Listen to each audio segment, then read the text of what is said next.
usually let me down. Well, I feel like I've known you, even though I've only met you. I don't want to mess it up. I'm probably gonna mess it up. Well, you're walking down the stairs on a Wednesday night. Sure, it's kind of cold, but I feel alright. Got you in the front seat, and you keep on looking at me. 'Cause I got high hopes, I got high hopes, but they let me down. Oh, they usually let me down. 'Cause I got high hopes, I got high hopes, but they let me down. Oh, they usually let me down. Yeah, 'cause love, yeah, love, yeah, love will find you when it's ready.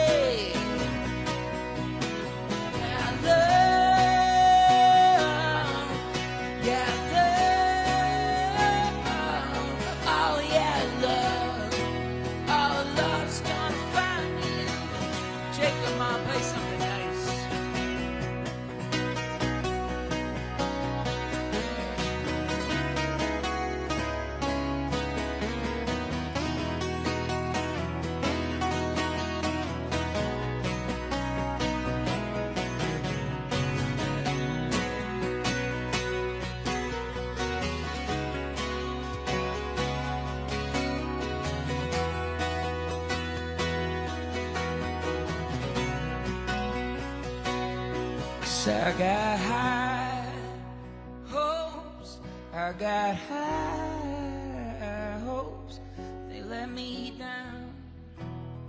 Oh, they usually let me down. But I got high hopes, I got high hopes, don't let me down. Oh, they usually let me down.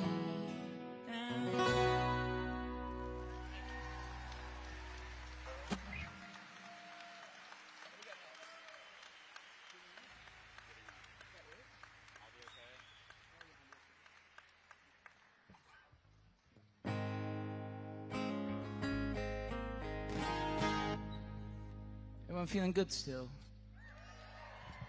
What a beautiful room, hey? Give it up for the Detroit Opera House.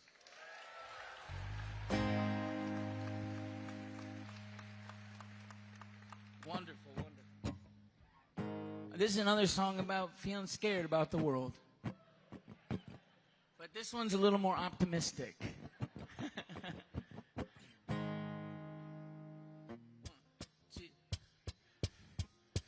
Feel the love, but not from the ones who love me. I'm not alone, so why am I so lonely? Too stressed to be depressed, I must confess I ain't so blessed. Eats me up, but still I got a heart that's hungry. I'll be okay, but I'm not okay right now. But I'm not okay right now. I'm knocked down and I'm still out. So if you see me on the ground, it's okay that I'm not okay right now. No, I'm not okay. Ooh.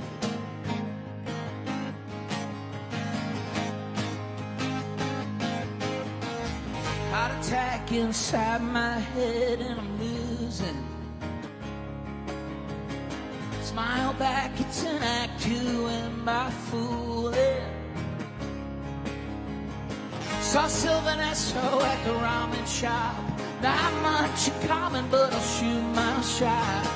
Pump me up, cause I feel so low. 11:05, but I'm ready, set, go. but I'm not okay right now. I'll be okay, but I'm not okay right now. I'm knocked down and I'm still out, so if you see me on the ground, it's okay, but I'm not okay right now. I'm not okay. Freak out until I lose my mind. Give up before you even try. I'll be okay, but I'm not okay right now. I'll be okay, but I'm not okay right now. Knocked down and I'm still out, so if you see me on the ground, it's okay, but I'm not okay right now. No, I'm not okay. Same time, same place tomorrow. I'm going down in flames. Same time, same place tomorrow. Pretend it's all okay. Same time, same place tomorrow. I'm going down in flames. Same time, same place tomorrow. Pretend it's all okay.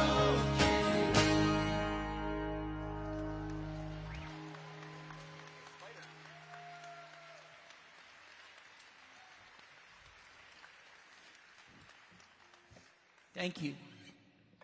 We're really honored to be a part of something like this. We got the call last week to come up and play, and it was an obvious yes. We're very supportive of this movement and everybody involved in it. Did you let them know? Did you let them know?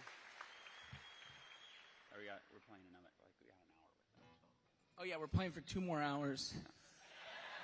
So thanks for being patient. Thanks for being here. Now we're waiting until it gets full. We're gonna get the acoustic set next.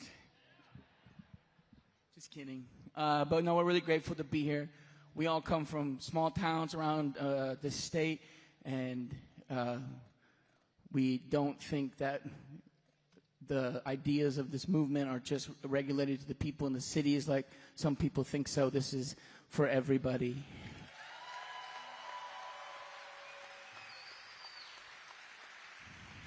So thank you for being here. We got one more song. If you never heard of us, we're a band called Michigander. We are your band. We'll be back in a couple months. See ya. And give it up for Dylan and Jake.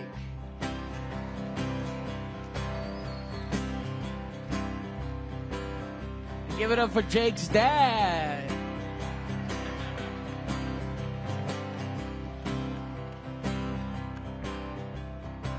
Give it up for the Detroit Opera House.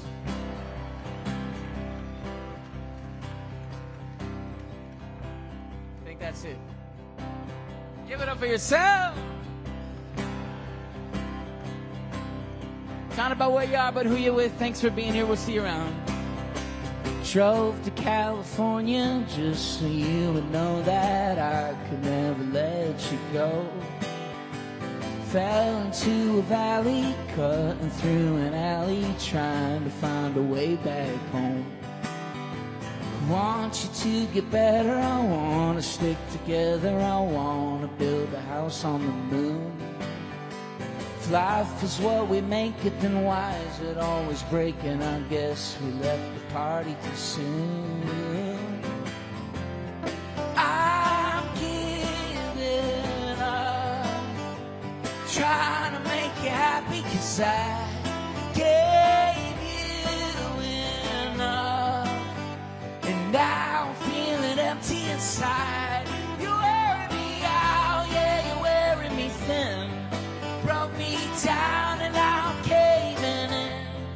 I'm giving up, trying to make you happy. We could go to Colorado and be there tomorrow if we hit the road by 3. I'll just fake it till you make it, burning through the paychecks, all the melatonin you see. Oh, it's started searching my mind, scared of what I might find. I don't want to know the truth. So we're dancing on the skyline, fire in the night sky. Morning, could it come to tell? I'm giving up, trying to make you happy, 'cause I gave you enough, trying to make you happy, and you're wearing me out, yeah, you're wearing me thin, broke me down, and now I'm caving in. I'm giving up, trying to make you, Jake.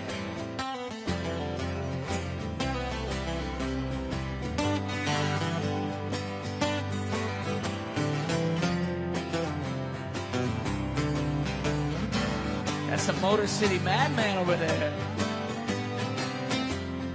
I'm giving up, trying to make you happy, 'cause I gave you enough. Now I'm feeling empty inside. You're wearing me out, yeah, you're wearing me thin. Broke me down, and now I'm caving in. I'm giving up, trying to make you happy. I'm giving up, trying to make you happy, and I'm giving up. Thanks, y'all. We'll see you around.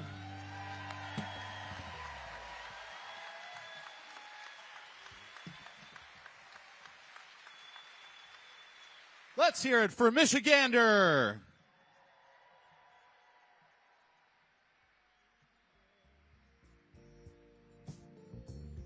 Don't delay, send yours in right away.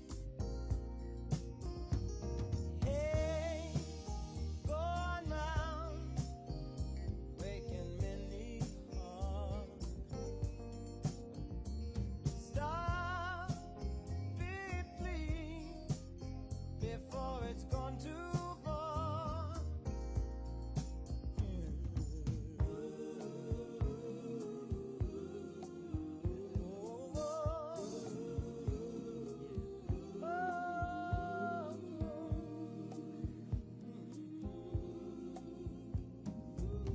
The force of evil plans to make you its possession, and it will if we let it destroy everybody. We all must take precautionary measures. If love and peace you treasure, then you'll hear me when I say, oh, oh, that love in need of our love today. Don't delay, send yours in right away.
trying to drive me underground, and they think that they have got the battle won. I say forgive them, Lord, they know not what they've done. 'Cause as sure as the sun will shine, I'm gonna get my share now. What's mine? And then the harder they come, the harder they'll fall, one and all. Ooh, the harder they come, harder they'll fall, one and all.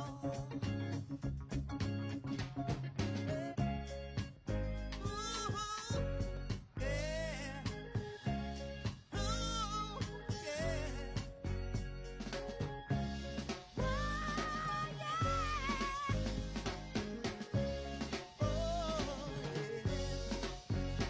And I keep on fighting for the things I want, though I know that when you're dead you can't.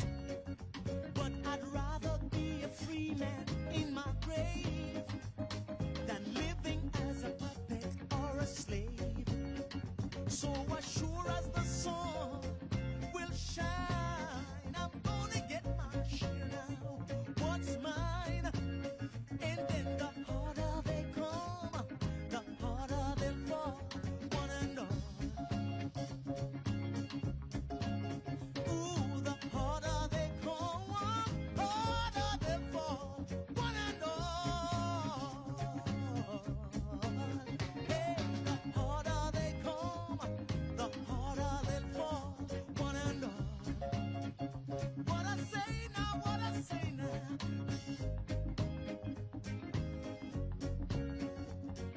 Oh.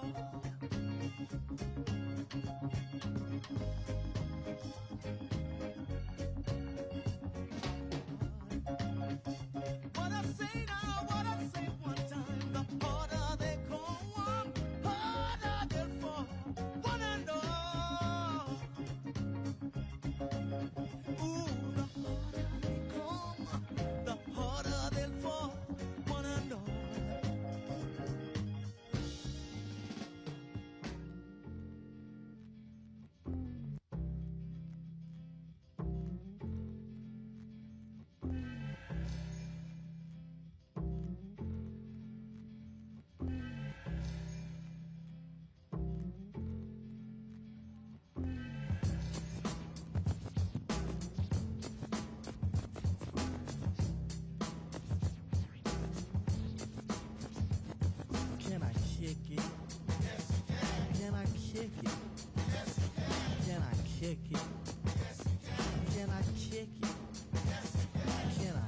it? Can I kick it? Can I kick it? Well, I'm gone. Can I kick it? To all the people who can quest like a tribe does. Before this, did you really know what I was? Comprehend to the track force, why? Cause getting mentions on the tip of the vibe buzz. Rock and roll to the beat of the funk fuzz. Wipe your feet really good on the rhythm rug. If you feel the urge to freak, do the jitterbug. Come and spread your arms if you really need a hug. Afrocentric living is a big shrug. A life filled with, that's what I love. A lower plateau is what we're above. If you diss us, we won't even think of. We'll nipper the dog and give a big shove. This rhythm really fits like a snug glove. Like a box of positives, it's a plus love. As the trial flies high like a dove.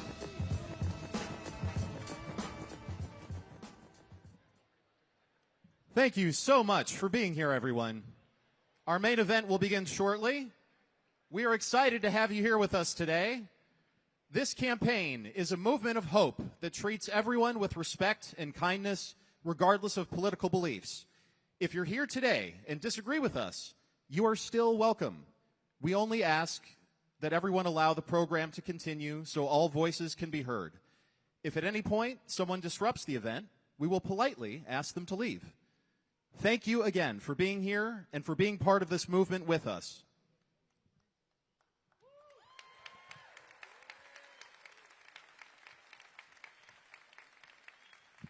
All right, folks, put your hands together and please welcome to the stage, representing the tenacious 12th District, Detroit's very own Congresswoman Rashida Tlaib.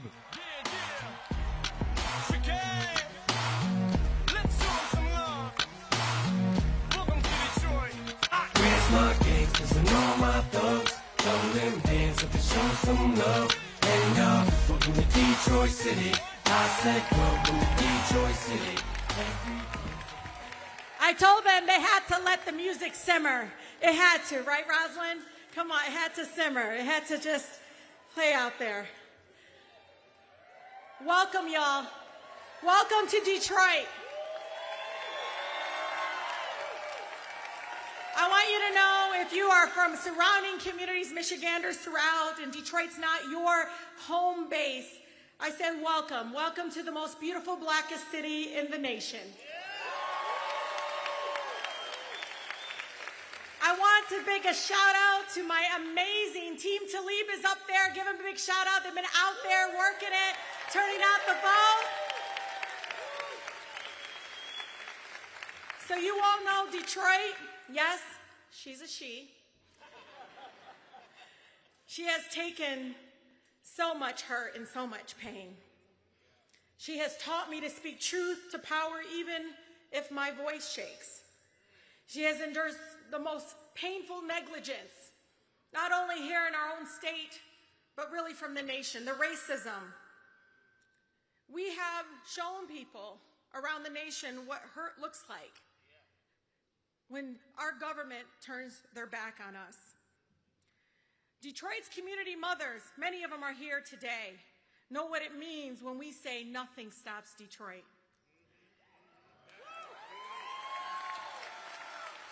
So I know the haters are watching, so I need them to know.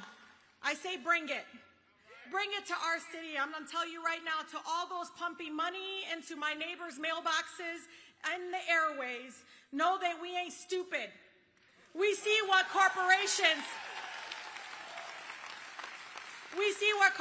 have done to us. We can't breathe, literally.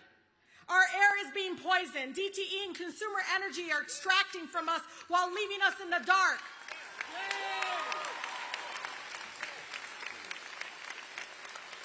Big grocers have the audacity to put AI and surveillance technology in Kroger's, Walmart. Shame on them to jack up our prices. And you all, the sicker we get, the more money Haley and Cherie's campaign donors make. Remember that. In 2019, folks thought electing Alexandria Ocasio-Cortez and myself was impossible. We ran on no corporate dollars, abolishing ICE, Reparations. We ran in 2019 on reparations, Medicare for all, taxing the rich, increasing the minimum wage, stopping the endless wars, and yes, we ran on a free Palestine.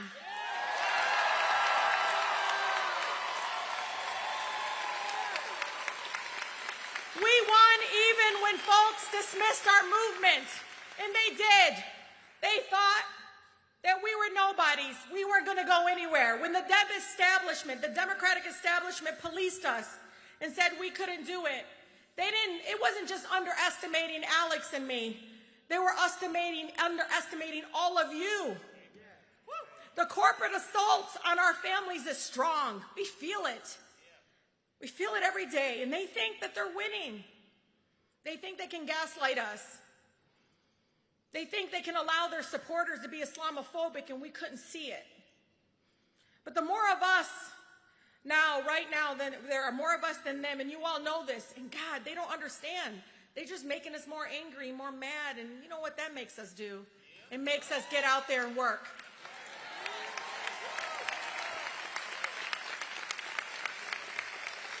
And I want to be honest today, because I was telling Councilman Denzel McCampbell today, my fellow comrade, I said, I'm angry today. I think it might have been the fact that DTE, there was a power outage last night, no joke, in my neighborhood in Grand Mount Rosedale. Woke up all sweaty. I was mad. So you all, any of the haters, you can blame DTE for this one. So I want to be honest for a minute. The same folks who attack us are the reason that Trump's in office.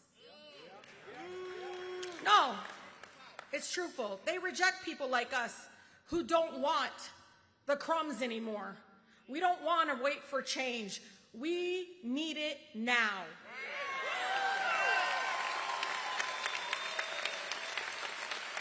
So when the folks come out and try to box us in and they say, oh, well, you all this and that and this and that. Well, the fact that you haven't moved with urgency is what literally is why people feel betrayed.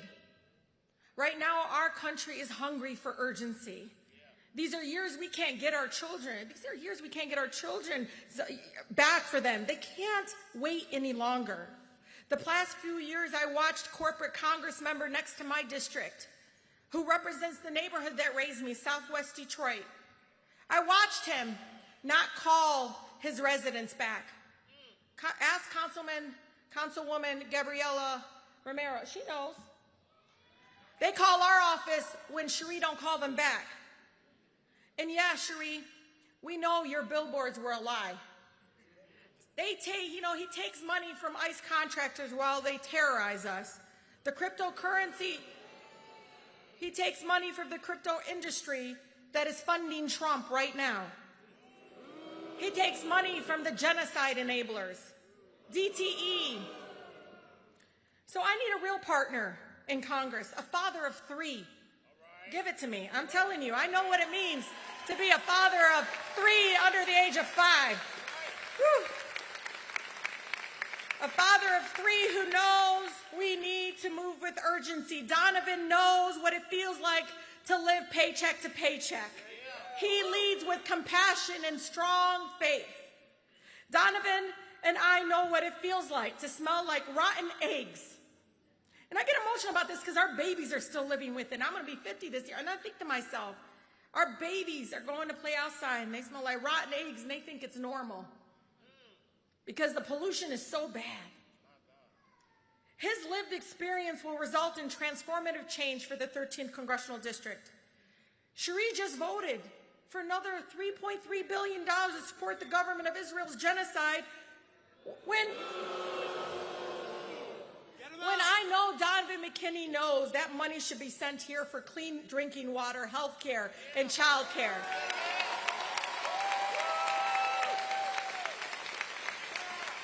Together, we are more powerful than you can imagine.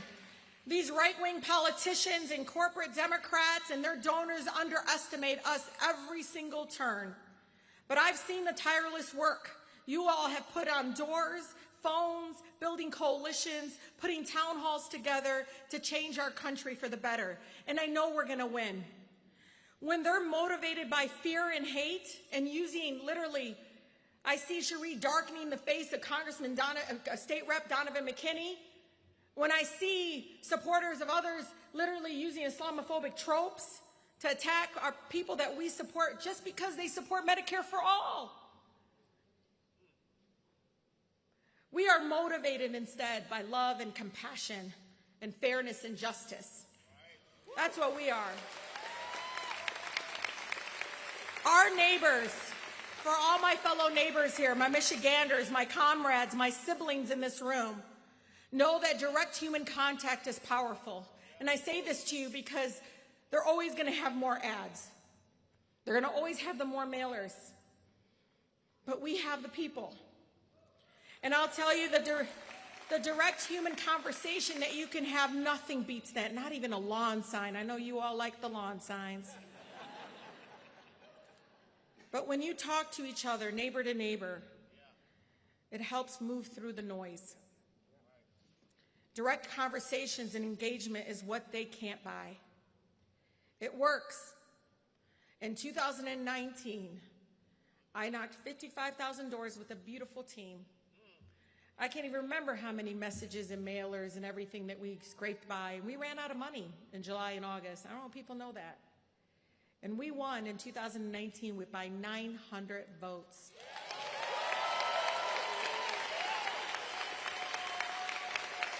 And I'll tell you, that 900 votes, right? And I tell everybody, we made history. I didn't run to be the first, but you all sent the first Palestinian American woman to Congress, and we made history together.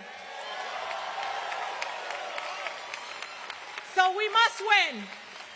Our babies are counting on us because we have no choice. So let's make Donovan McKinney the next congressman from the 13th Congressional District. Let's welcome my brother, my next partner in Congress, a guy that won't back down to support Medicare for all, and he won't send a dime to support genocide. Donovan McKinney. Monster on the beat, ho, depot, any rap nigga, here, free throw, man down, call like Amberlands, tell him free, bro, nail a nigga to the cross, he walk around like Tizo. What's up with these jabroni ass niggas trying to see Compton? They in the street and hate me, fuck them all and they mama. How many options you really got? I mean, it's too many options. I'm finna pass on this body, I'm John Stockton. Beat your ass and hide the Bible if God watching. Sometimes you gotta pop out and show niggas. Certified boogeyman, I'm the one that up to score with him. Walking down whole time, I know he got some hoe in him. Hold on him, extort shit, bully the flow on him. Say Drake, I hear you like I'm young. You better not ever go to cell block 1. Woo! Man, this is a beautiful crowd. What up, though, Detroit? Woo! Man, this is powerful. All of you all in here, man, this is so inspiring. And thank you for waiting in the long lines to get in here. And I know the weather's terrible right now, but thank you all. Seriously, it means so much.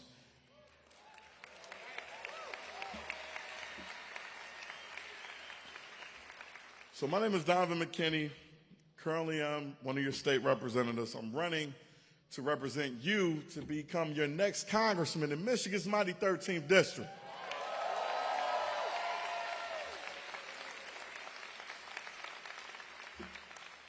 A little background about myself. So I grew up right here in the city of Detroit with my mom, my brother, and my grandmother. We moved over 13 times across the city. We stayed in cars, we stayed in shelters, sometimes out in the street. And there were some days where we didn't know where our next meal was going to come from. But there was no shortage of love and prayers that got us through those tough times. Now I have a beautiful wife at home. We're raising 3 amazing children, all ages 4 and younger.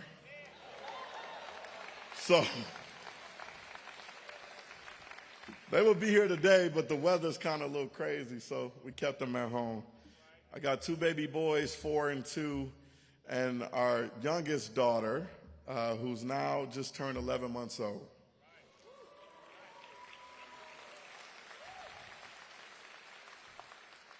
And you guys want to know, you want to talk about the affordability crisis. The biggest expense And our monthly budget is what? Child care. So we pay more in child care for our oldest son than we do our mortgage. Just think about that. And we want our people to have these kids and raise these young families, but they just can't afford it. And so that's why we are fighting for free universal child care.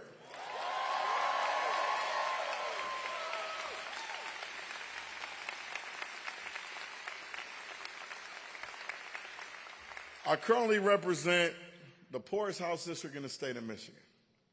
$14,000 is the median income of my current district.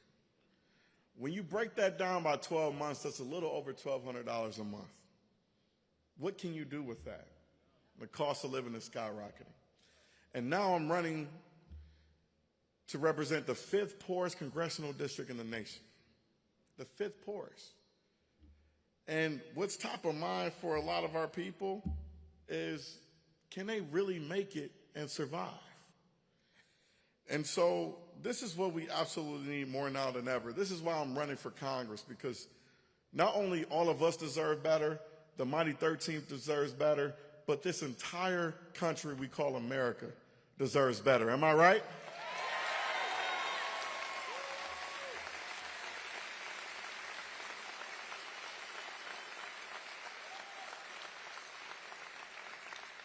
Right now, we can't even breathe our air outside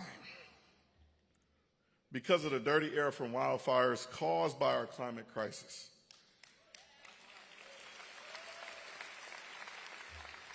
Caused by our over-reliance on oil and gas.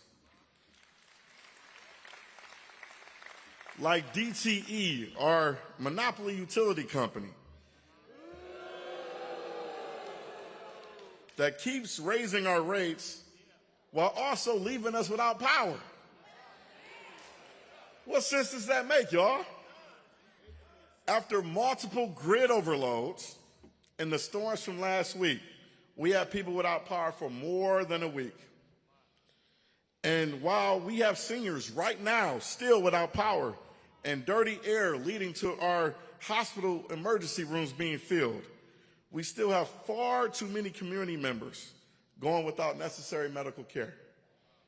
The Affordable Care Act, some of you heard me talk about the story of my mom, saved my mother's life. I want to make sure every family has access to health care, no matter if you have a pre-existing condition or not.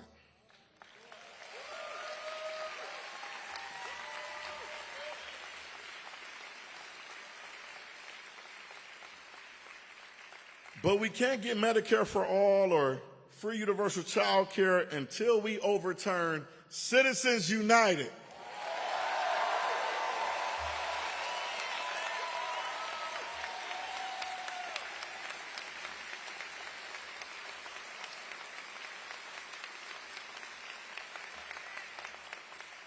So that's why I introduced legislation called Taking Back Our Power in the state legislature, to ensure DTE and insurance companies can no longer buy influence in our politics, to ensure that corporate monopolies like DTE can't donate to campaigns. And guess what? Organizations and people on the ground took our legislation and created a ballot initiative called Mop Up Michigan.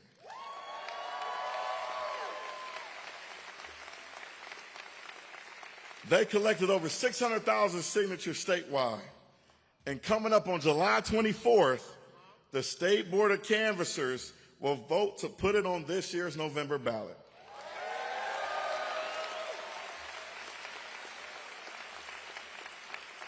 And if it gets on this year's November ballot, it's going to pass with 80% of the vote. You want to know why? Because if you're a Democrat, Republican, Independent, it doesn't matter. We all understand that corporate influence in our politics is just too much. Am I right?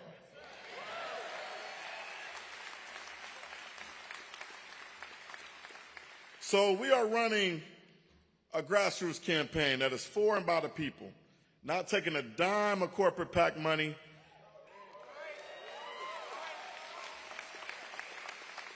from DTE, APT, crypto, or any special interest.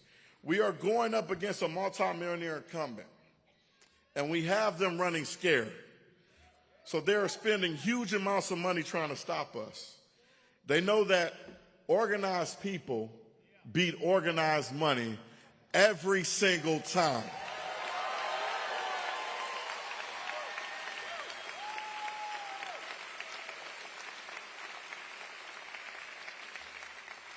So we got to make sure we are organized, because a campaign like ours, a campaign like Abdul's, a campaign like AOC's and Bernie Sanders and Rashida's ensures that it's going to take all of us to succeed. So it's the 3 T's I like to say. We need your time, your talent, and your treasure. If you have any time, please come out and volunteer on our campaign, whether that's knocking doors, making these phone calls, to reach as many people as possible. If you have a hidden talent that none of us know about, please share it with the campaign. And if you have a little bit of treasure, and I know times are hard, cost of living is skyrocket for a lot of us, the gas, oh man, the prices at the pump is crazy. But if you have a little bit to spare, dig in a little deeper and help us out and donate to our campaign, because that is what a people power campaign is all about.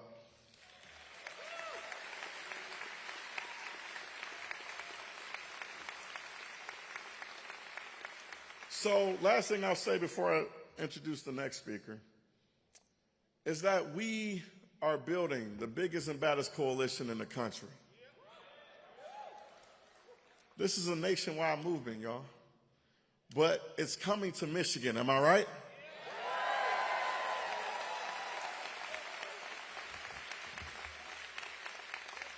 And so we got folks from faith leaders to congressional members, state, county, local elected leaders, grassroots organizations, people on the ground helping to support our campaign efforts. But we also have the labor movement, y'all. Our unions, baby. And the biggest and baddest union, even though I come out of the SEIU, I want to give a shout out to SEIU. I come out as a labor organizer from that union. But this is one of our biggest and baddest unions, and we all know them, the UAW, y'all.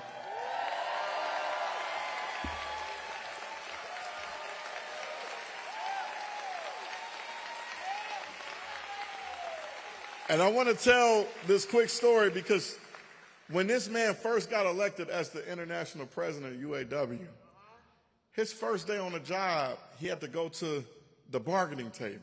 First day on the job, because they were literally negotiating one of the biggest contracts in the history of the UAW. And guess what? They won.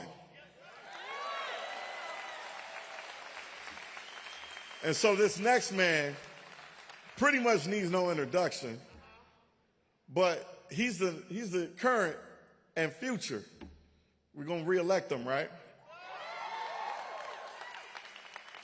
International President of the United Auto Workers. Y'all make some noise for Sean Fain. Oh, universe, I'm not afraid to take a stand, everybody, come take my hand, we'll walk this road together, through the storm, whatever weather, cold or warm, just letting you know that you're not alone, holla if you feel like you've been down the same road. And cut the crap, I shouldn't have to rhyme these words in the rhythm for you to know it's a rap. You said you was king, you lied through your teeth. For that, your feelings, instead of getting crowned, you're getting capped. And to the fans, I'll never let you down again, I'm back. I promise to never go back on that promise. In fact, let's be honest, at last we laughed, CD was aired, perhaps. Man, you can try and read the lyrics off of this paper before I lay them, but you won't take the sting out these words before I say them, because ain't no way I'm going to let you stop me from causing mayhem. When I say I do something, I do it. I don't give a damn what they think. Man.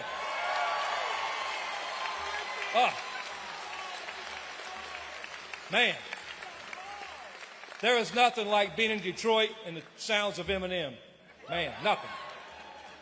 And there's also nothing better than being in a place where we all come together for a common cause. To reverse the worst wealth inequality in the history of this country and take back power for the working class.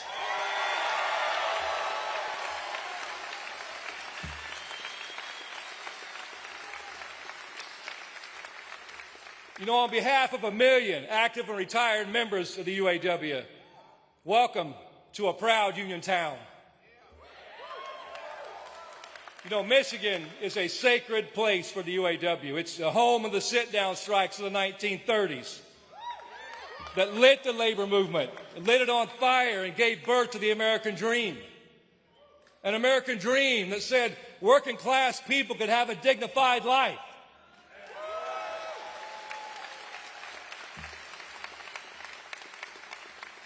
A life where you could raise a family, you could own a home, you could take the kids to the doctor without worrying about breaking the bank.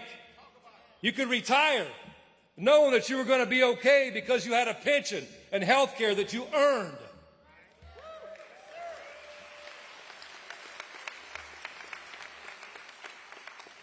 You know, but over the last 40 years, corporate greed has wreaked havoc on our communities.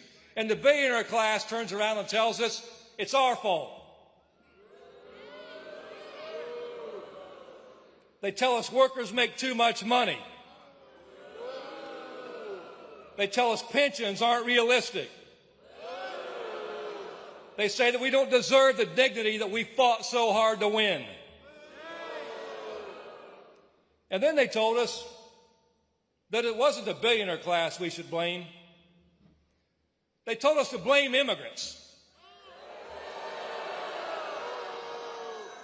They tell us to blame people that look different than you, or love different than you, or pray different than you. And now that same billionaire class is pumping millions of dollars into our politics. All you have to do is turn on the TV here in Michigan, and you see corporate and APAC-funded bullshit blanketing the airwaves.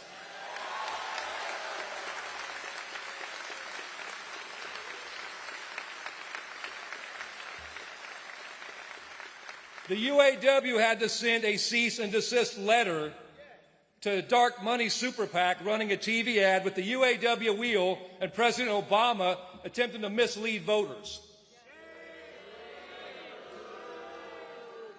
And you think about that. The same corporations and billionaires who have screwed working people in this country over and over again are funneling dark money organizations. They don't have to tell you where their money comes from, so they can blanket the airwaves with their bullshit and try to mislead working class people as they vote. Is that okay with you? No! Hell no! Just like it's not okay that 12 billionaires and now a damn trillionaire own as much wealth as the bottom half of society.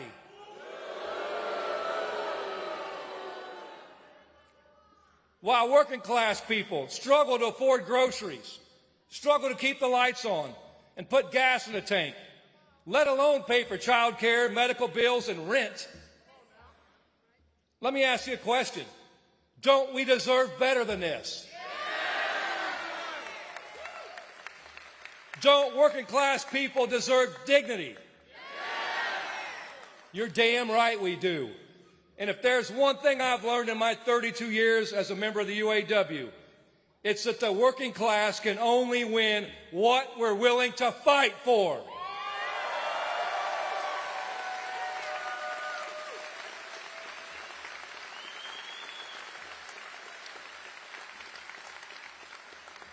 This is a pick-a-side moment. And the only reason we're in the position we're in America right now is because too many Democrats can't decide who the fuck they want to stand with.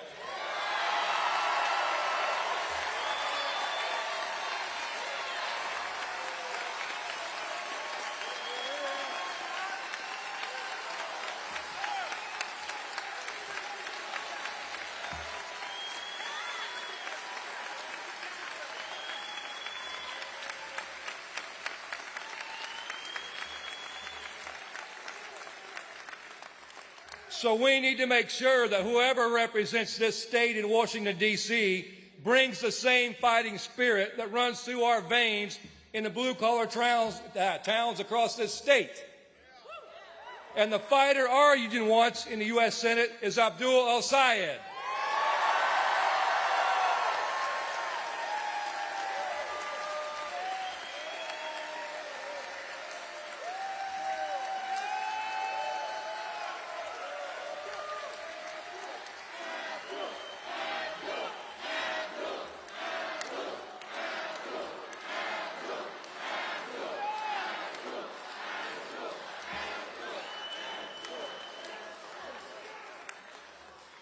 You know, a few weeks back, Abdul spoke to our UAW Constitutional Convention, where over 1,000 UAW delegates gathered in Detroit. UAW members from all over the country and from every part of Michigan, from Detroit to Flint to Three Rivers to northern Michigan, and they were on their feet. And these people also come from all over the political spectrum. We have members that are Republicans. We have members that are Democrats. We have members that are independent. We have members that don't give a damn about any of these parties. But the thing that was cool that day is they were all saying the same thing after Abdul spoke. They were saying, this guy understands me. This guy gets me. We love this guy.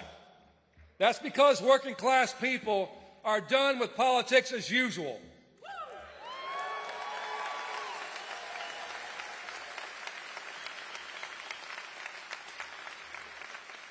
Politics that tell us we can't think too big. We can't expect too much. We can't be too bold. It's the same thing the boss tells workers all the time. Don't ask for livable wages. Don't ask for good health care. Don't ask for a secure retirement. Don't ask for time off. Don't ask for dignity. And we know that's all bullshit.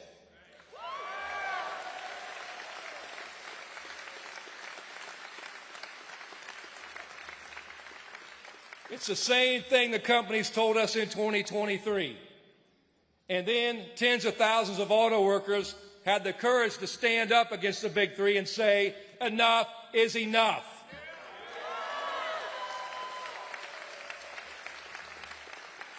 We struck all three companies at the same time. And we fought and we won.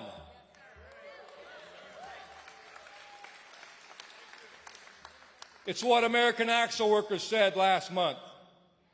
1,000 members of UAW Local 2093 went on strike.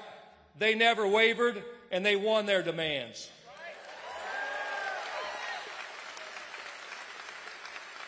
They fought, and they won. Also in the last month, right here in Warren, Michigan, 1,000 UAW Local 400 members of Bridgewater Interiors let the company know that if they wanted to fuck around, they were going to find out.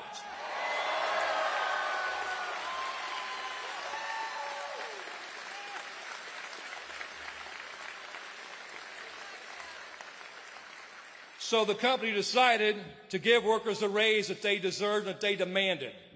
They fought and they won. You know, the political class always tells us not to ask for much.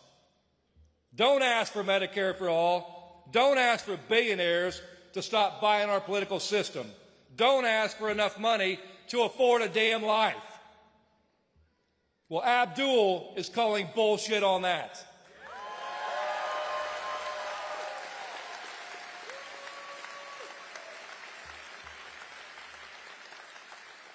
He's building a real working class movement that, like our union says loud and proud, we deserve better.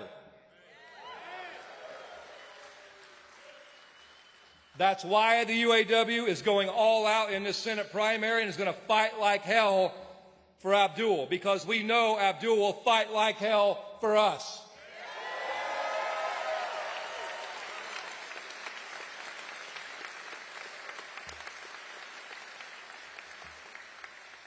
When we elect Abdul, he won't be alone. He'll be joining a growing group of fighters for the working class.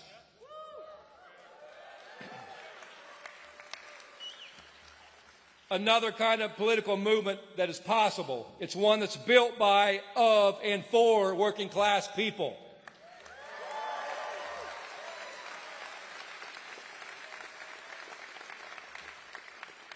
And our next speaker knows all about building a movement. She's inspired millions to actually fight, to run for office, to go on strike. She's helped build one of the most inspiring political movements that I've seen. And it's an honor to stand shoulder to shoulder with her. I've learned from her, and I know everyone in this room has. So Detroit, please join me in welcoming this badass fighter for the working class, our friend, Alexandria Ocasio-Cortez.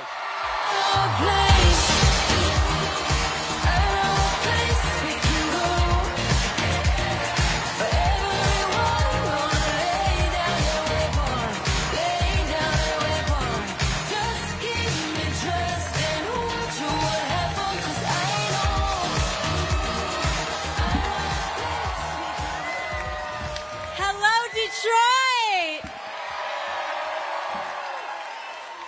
How are we feeling tonight? Good evening. It is such a pleasure and a privilege to be here with you all tonight. And I want to first thank UAW President Shawn Fain for the kind introduction. You all have one of the foremost labor leaders in America here in Michigan, right here. And what Shawn has accomplished in his time leading one of the most powerful unions in America is incredible.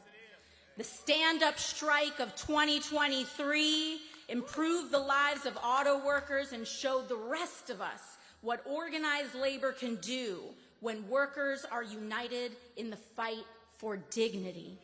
Thank you, Shawn. And I remember back then when UAW rolled out their demands for the stand-up strike, and everyone said it was impossible, unreasonable, naive, and then you all got it done.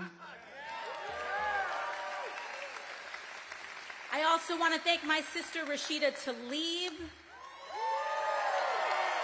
You all are so lucky to have her fighting for you in Congress. Every day in Washington, she is throwing down for Detroit and Michigan overall. And I'm especially happy to be here with my dear friend and the next United States Senator from the great state of Michigan, Dr. Abdul El-Sayed. Detroit, we know why we're here. We are here because in November, Democrats have to win a majority in Congress. We have to win a majority in the House, and we have to win a majority in the Senate. And we need a firewall against an administration that is hell-bent on tearing down in 4 years what it took this country 250 years to build. We saw it just a few nights ago in Trump's primetime address. And for those of you who wisely tuned it out,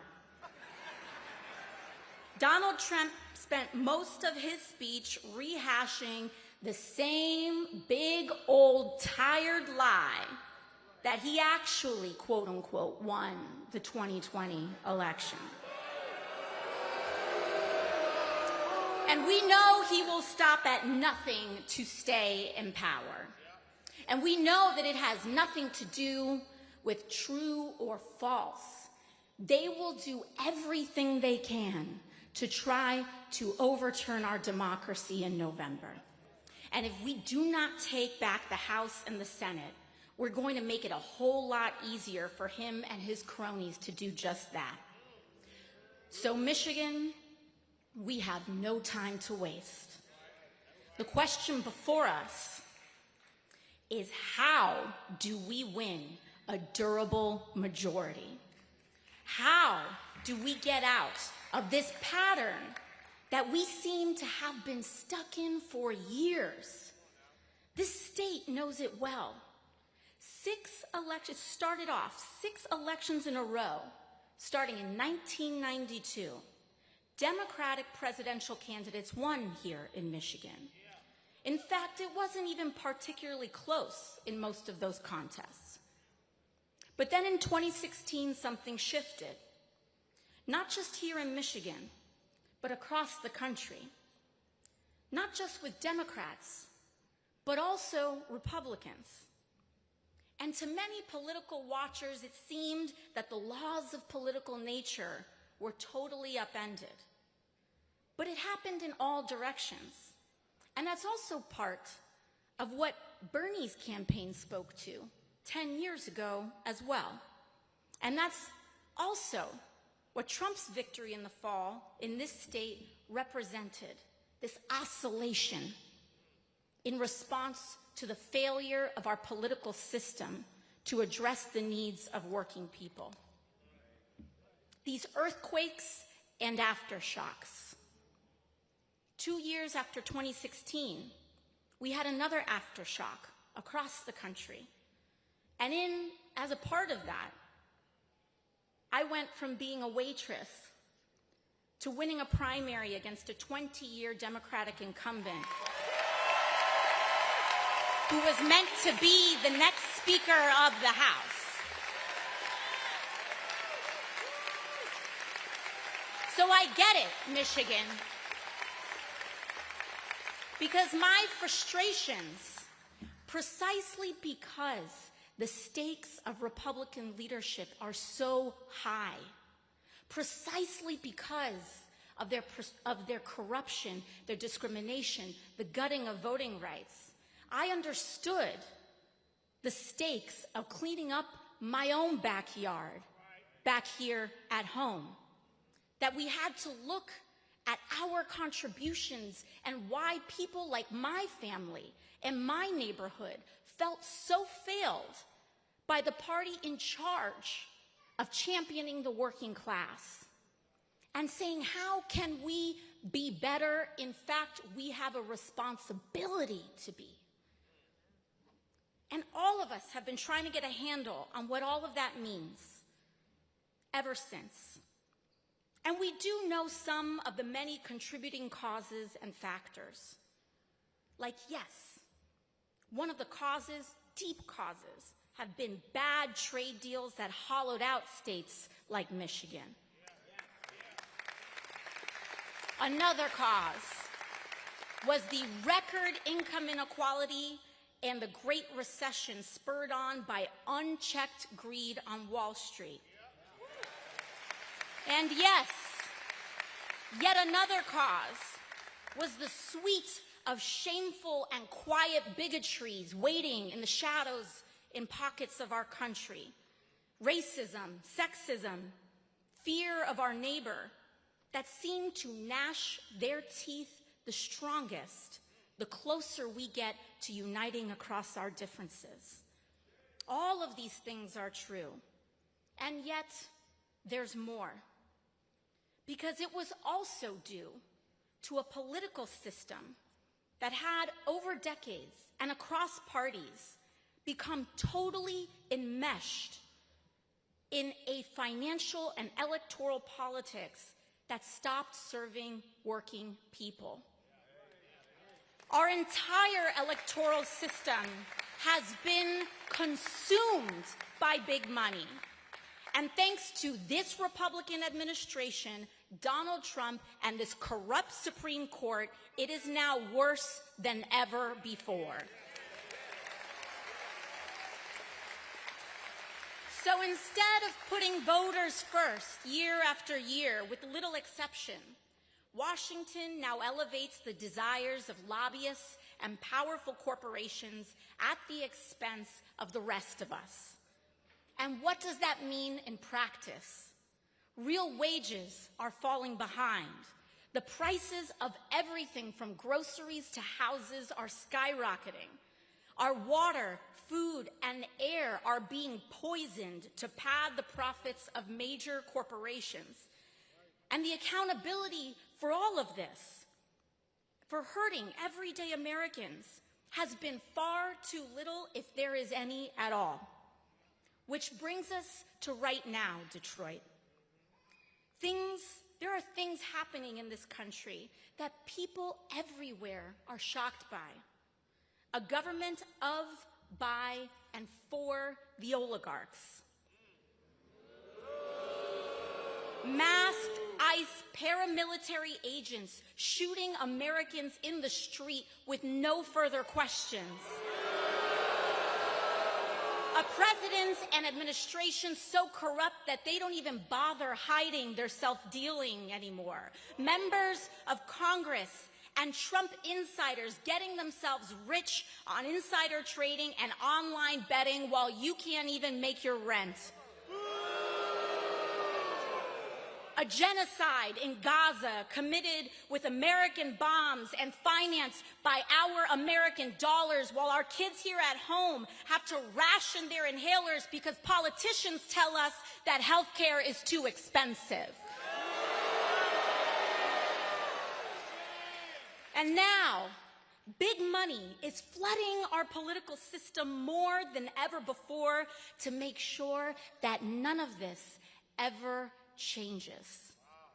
Because that's always been their reliable playbook.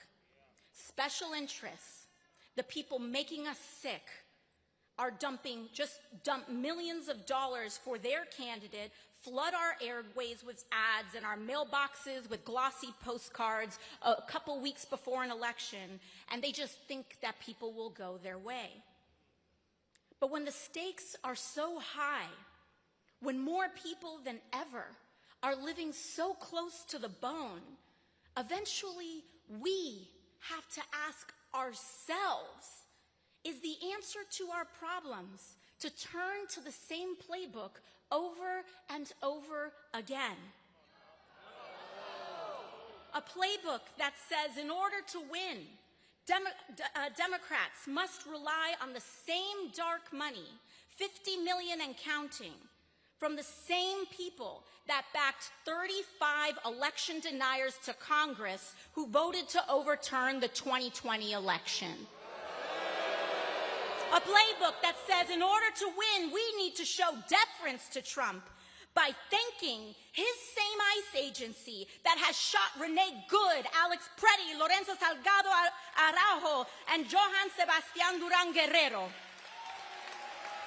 A playbook that says in order to win, we must be defenders of the same status quo that is drowning us and tells us the aspiration to change our government and the ambition to even try is foolish. No, it's not foolish, Michigan. It is the responsible and right thing to do.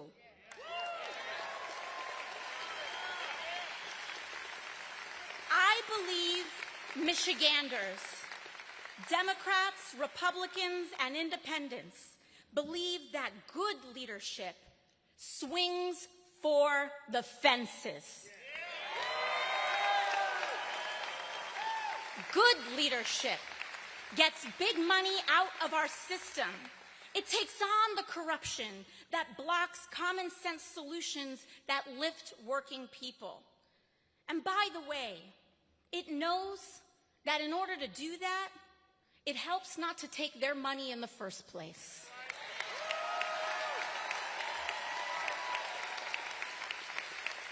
Pundits want to dismiss this idea as naive. But I want to tell you something. The last time Democrats won in the House, won our largest majority since Watergate in 2018, 185 Democratic candidates of all backgrounds, rural and urban, progressive and moderate, ran by not taking a dime in corporate money. It's not naive. It's how we win, Detroit. And it's not just how you win a primary, it's how you win a general election. We can't be in cahoots with the same money that is oppressing us.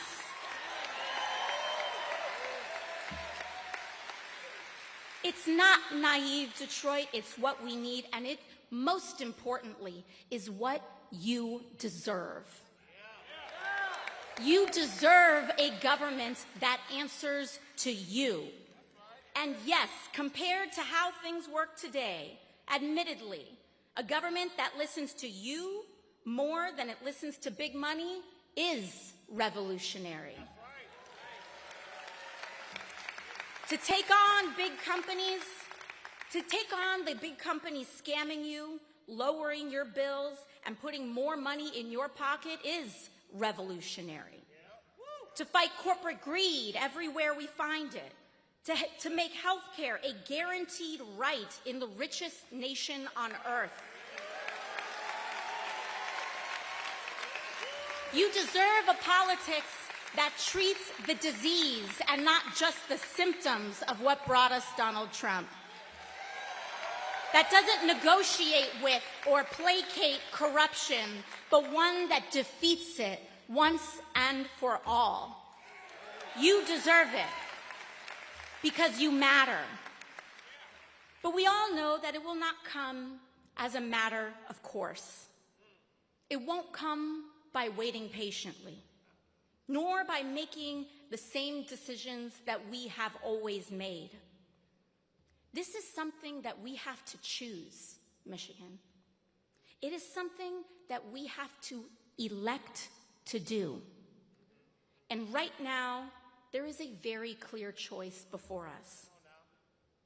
We can choose $50 million and counting in dark money trying to buy the state of Michigan. Or we can choose Dr. Abdul El-Sayed.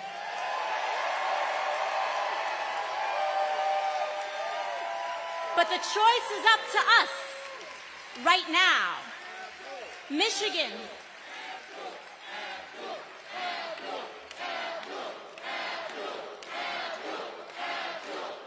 Michigan, you can choose a different future. It's waiting in your mailbox right now, and it will be waiting for you and your friends at the polling booth on August 4th. Because as much as we may be appalled at what is happening, ultimately, our democracy is our responsibility. It is our choice. And if we want a different politics, we have got to elect different politicians. And I came here to deliver one simple message, that Abdul El-Sayed represents the politics of the future.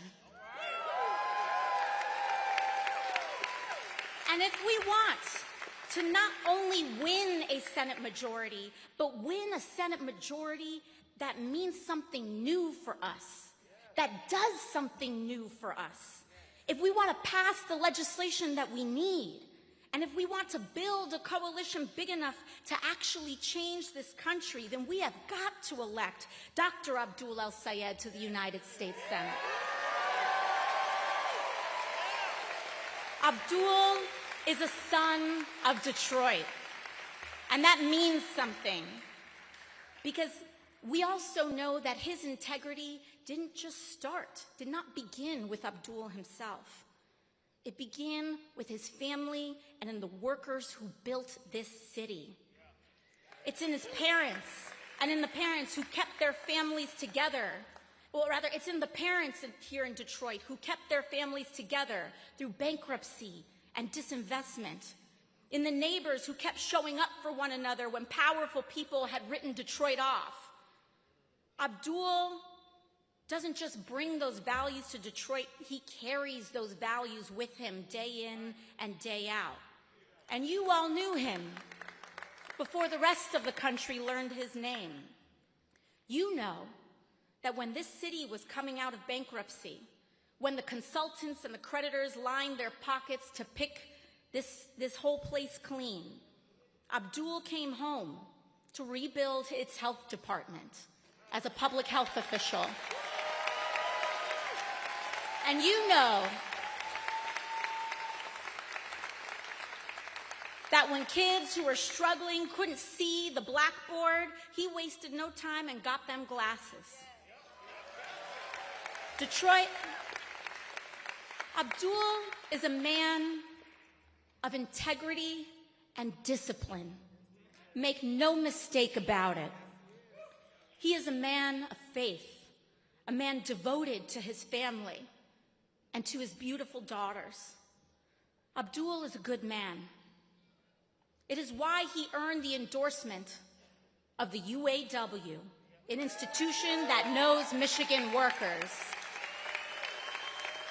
Because the UAW looked at all the candidates in this race and chose him because they have fought alongside him and they know him. And I want to close with this, Michigan, because this moment right now is bigger than ideology or party. It is one of country. I want to tell you what they're whispering about Michiganders out in Washington, because I've heard it myself. They're saying a state like yours and a people like you can't elect an American like Abdul.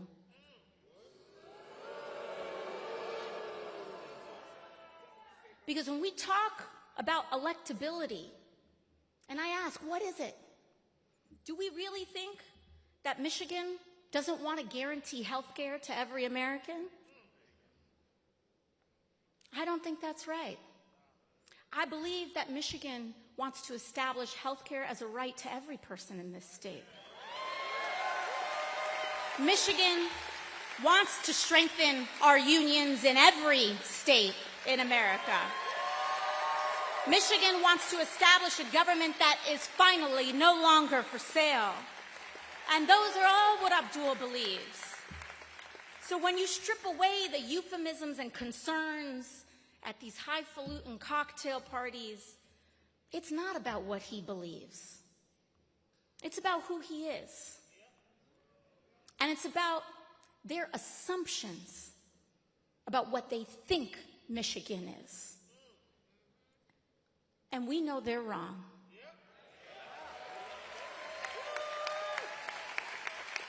Not only that, but in a moment like now, we do not get better by accepting the logic of this administration. We do not get better by shrinking our idea of what America is and what we're capable of. We don't do it. We turn this ship around by showing how big we actually are as a country. We turn this ship around by rising to our aspirations and our greatest ideals. We will never win the heart of this country by shrinking from who we are. And Abdul El-Sayed is America. We all are America. And so when they ask you what the politics of the future looks like, you tell them this. It looks like a doctor who answers to people and not big donors. It looks like Detroit. It looks like an absolute and unwavering commitment to healing this country. And when we win Michigan, when we send Abdul to the Senate and take back that House majority and fight like hell for the Senate in November, and when we give Mike Rogers the boot for one last time, and we tell Republicans that your money's no good here, and we make them answer for $1 trillion in cuts to our health care, to our Medicare, to our Medicaid, to our ACA, we tell them that the answer to them cutting our health care is Michigan sending a public health official to the United States Senate. And we're going to do it by standing with every worker in this union fighting for a fair contract. We're going to do it making sure no child in Michigan ever drinks poisoned water ever again. Thank you, Detroit. God bless you. Now, it is my honor to introduce someone who has spent his life trying to bring us all together. Someone who has given voice to the frustrations you feel and the future you deserve, and a movement we can build together. Please welcome Senator Bernie Sanders. Power to the people.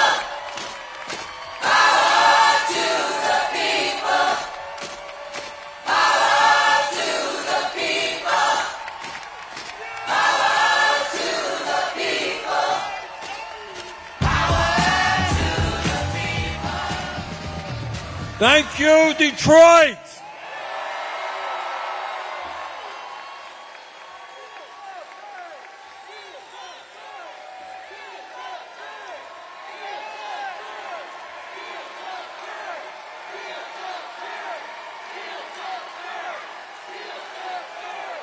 Let me thank everyone in this great crowd for coming out to make sure that we elect Abdul El-Sayed to the United States Senate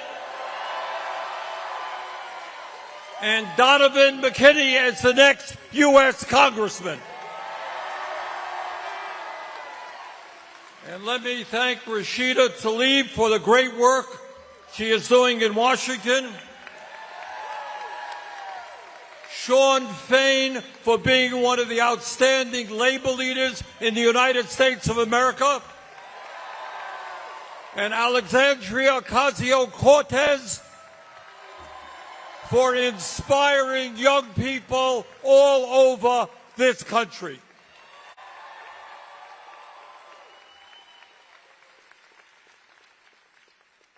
As I think everybody here knows, this Senate election in Michigan is not just a contest between two candidates. It is much, much more than that. It has now become an election of national significance, and it is an election of historical significance. Why is that? Why is the whole country looking at this election? In fact, people all over the world watching what's going on here in Michigan. And the answer is that this is an election which will show the nation where the APT and other billionaire-funded super PACs can spend tens and tens and tens of millions of dollars to buy a U.S. Senate seat.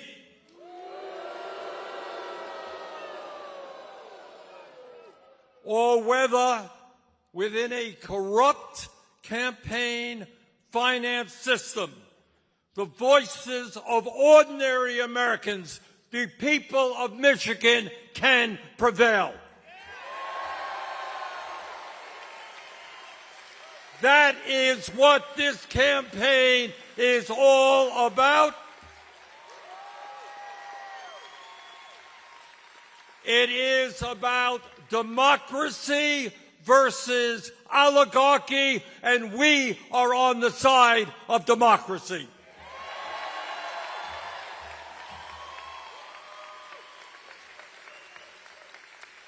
As all of you know, all across this country, from California to New York and a lot of places in between, working families are standing up and saying loudly and proudly, enough is enough.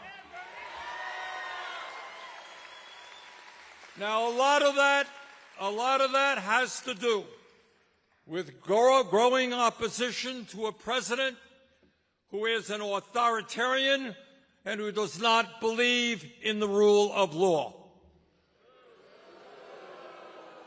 It is opposition to a president who is a narcissist, and if he had his way, half of the buildings in America would be named after him. It's about a president who is a pathological liar, who doesn't know the difference between truth and lies.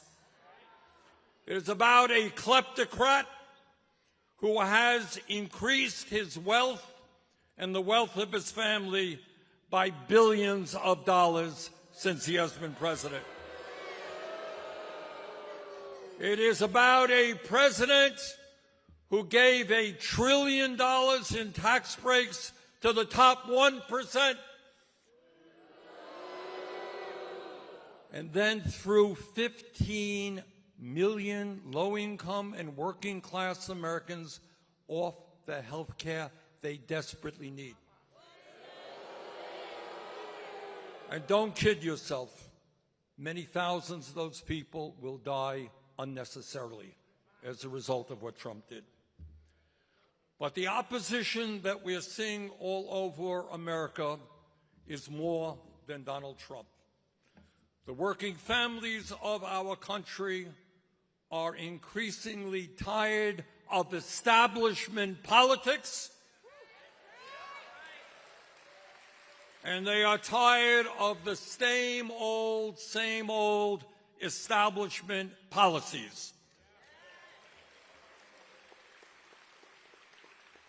They are tired of living in a nation, wealthiest nation in the history of the world, where 60% of our people are living paycheck to paycheck, while at the same time, the billionaire class is getting richer and richer.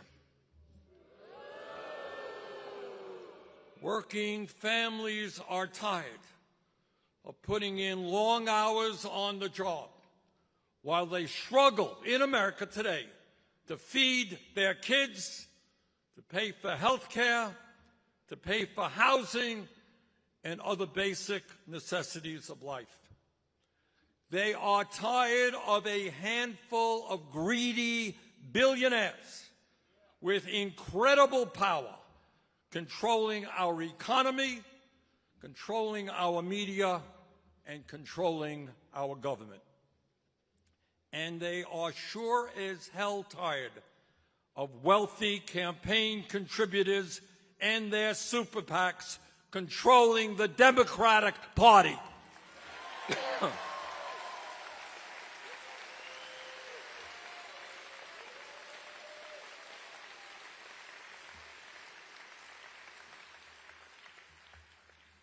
The American people understand that this country faces enormous crises, and they want change, real change.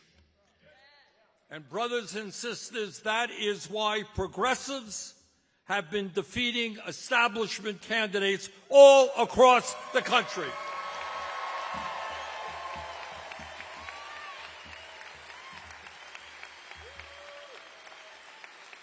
And the oligarchs are getting nervous. And they should be getting nervous. Within the last year, we have won mayor's races in New York City, Zohran Madani. We've won mayor's races in Seattle, Washington, Washington, D.C.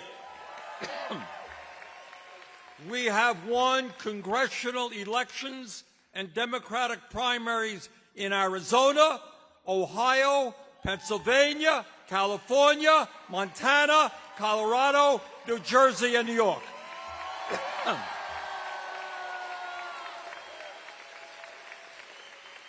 And brothers and sisters, despite all of the money that the oligarchs are throwing into this election, we're going to win here in Michigan as well.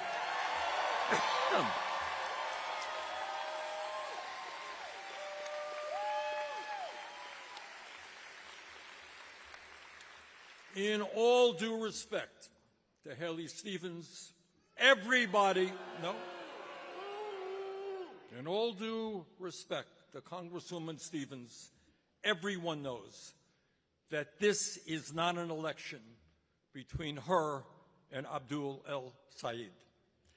This is an election between Abdul and the billionaire class. That is what this election is about.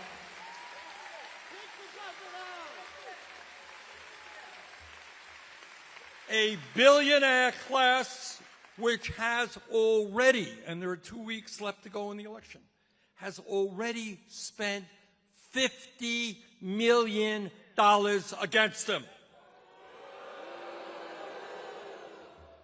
Now, I want everybody here and throughout the state, people turning on the TVs and they see all these ads, I want you to ask yourself a simple question.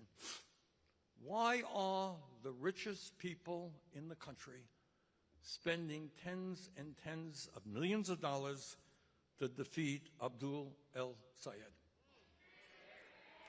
Why does the billionaire class feel that they need to outspend them in this election $12 to 1. 12 to 1. What are they afraid of? And the answer is obvious. They understand, quite correctly, that when Abdul is elected to the Senate,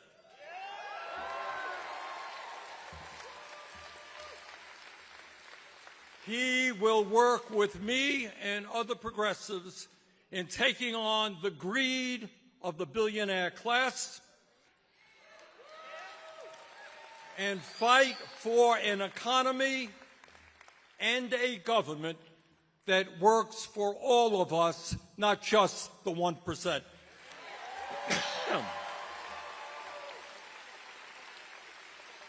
That is what the billionaires are afraid of. And hey, billionaires, you should be afraid.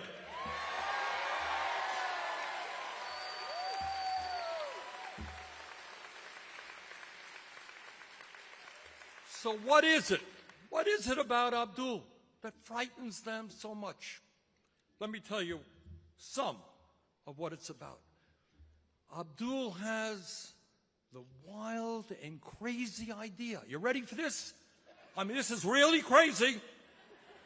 Far, far left. Communist, socialist, everything. You got it? He believes that health care is a human right. Oh.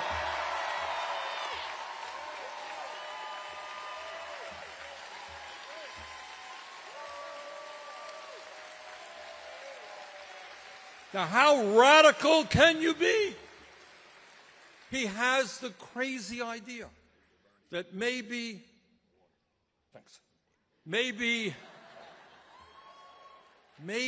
in the richest country in the history of the world, we should do what every other bloody country on earth is doing.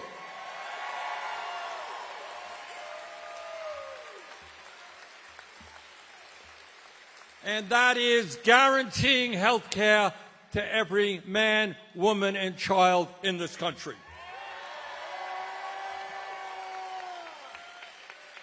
Abdul and I and the vast majority of the American people understand that it is totally unconscionable that we spend twice as much per person on health care as any people of any other country, and yet we have 85 million Americans uninsured or underinsured. Tens of thousands die unnecessarily every year. We pay by far the highest prices in the world for prescription drugs. So not only does Abdul support Medicare for all,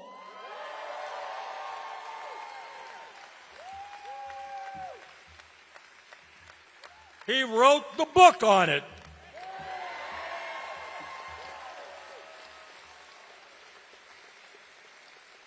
And as a doctor, as a physician who sees these things every day, he knows how broken our current healthcare system is. And by the way, and this is important, right now in the Senate, there are 4 Republicans who are doctors. I want at least one doctor in the Democratic caucus to stand with us.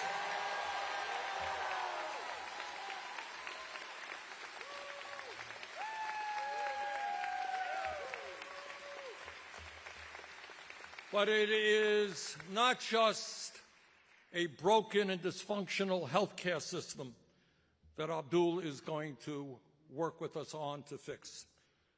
Abdul understands that our economy today is rigged, that we have more income and wealth inequality than we've ever had in the history of our country. Now, remember when we were all in school, we studied the Gilded Age. Remember that? Rockefeller and Carnegie and Jay Gould, all these zillionaires? Guess what? Concentration of wealth today is much worse and more extreme than it was during the Gilded Ages of the 1870s, 1880s. Today in America, it is obscene that the top 1% now own more wealth than the bottom 93%. And if you think that's bad, we have an economy where one person, Mr. Elon Musk,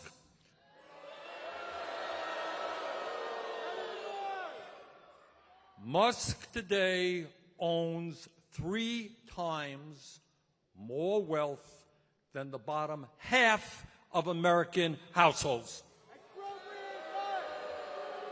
How insane is that? And Abdul understands that the children of Michigan and Vermont and America are the future of this country, and it is not acceptable that we have the highest rate of childhood poverty of any major country on earth. That the seniors of this country built our economy, fought our wars, raised us, and that 1 out of 3 seniors should not be struggling economically in the richest country on earth. And Abdul understands the insanity that in a country as wealthy as this, the economists tell us that it is likely, unless we change it, that our children will have a lower standard of living than we have. But it is not just healthcare and the economy. I do not have to tell the people of Detroit that Donald Trump has it wrong when he thinks that climate change is a hoax.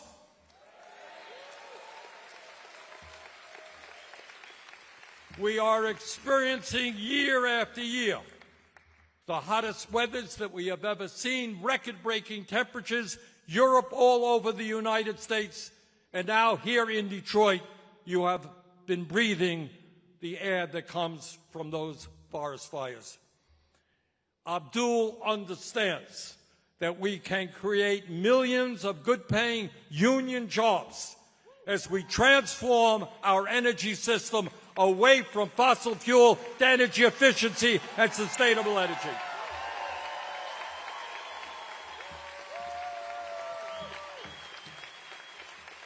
And we're going to do that whether the oil companies like it or not. And let me tell you another issue that Abdul has talked about a lot and understands very well. And he understands that artificial intelligence and robotics are the most transformative technologies in the history of humanity. They will impact every man, woman, and child in our country and eventually throughout the world. And what Abdul understands is that if we do not aggressively intervene, these technologies, which are pushed by the wealthiest people in America, Musk, Bezos, Zuckerberg, Ellerson, and others, if we don't push back, these technologies will result in the destruction of millions and millions of good-paying jobs. They will eviscerate our privacy rights. They will undermine our democracy and negatively impact the mental health and well-being of our kids.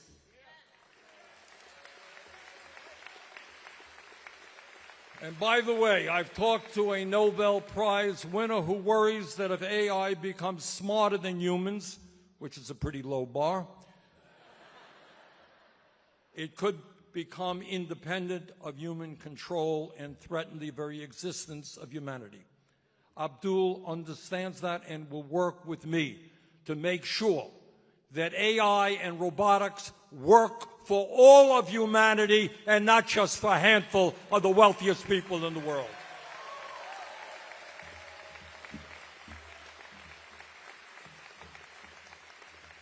And Abdul has the crazy idea that maybe in the richest country on earth we should have the strongest and best public education system in the world.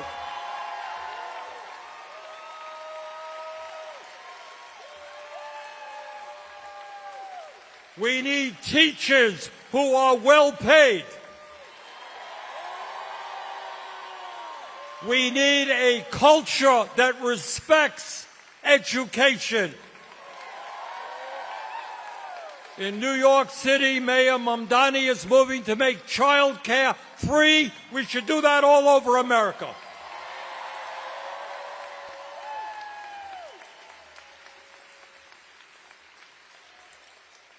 And when we ask ourselves why APAC and these other super PACs are pouring so much money into Michigan, it has everything to do with the fact that they understand that Abdul and I and the vast majority of the American people want a foreign policy which is based on morality and decency.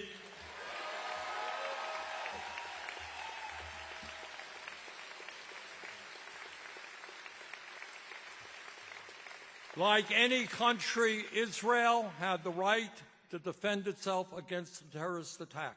But it did not have the right to go to war against the entire Palestinian people.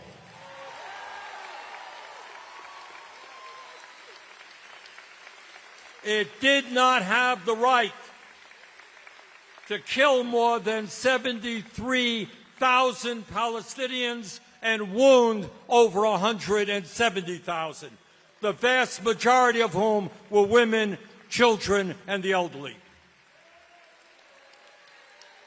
It did not have the right to destroy virtually the entire infrastructure of Gaza, the schools, the health facilities, the water systems, wastewater plants, the electric grid, which a civilian population depends upon to survive. It did not have the right to destroy or damage 92% of all of the housing in Gaza. In other words, it did not have the right to commit genocide.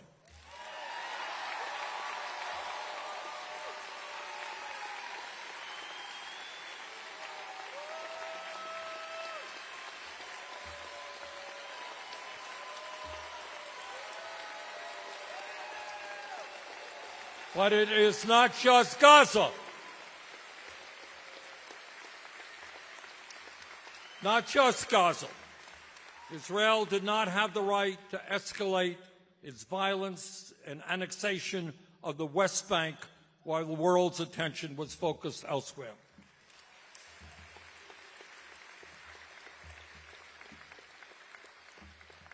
And Abdul understands maybe the most important political issue, and that is we are not going to bring about the changes that the American people need and want unless we fundamentally reform a corrupt campaign finance system.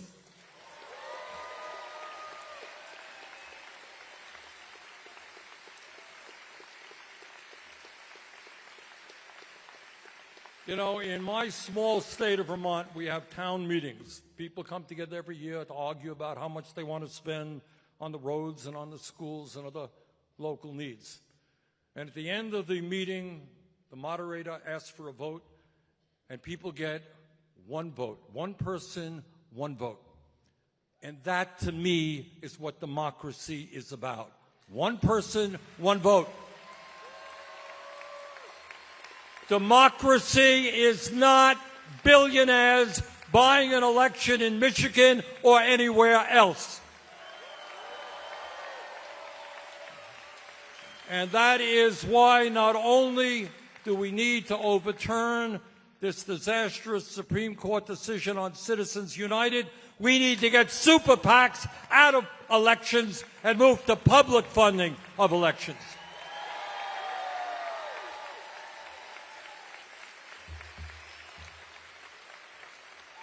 So, brothers and sisters, the entire country and the world are looking at you right here in Michigan.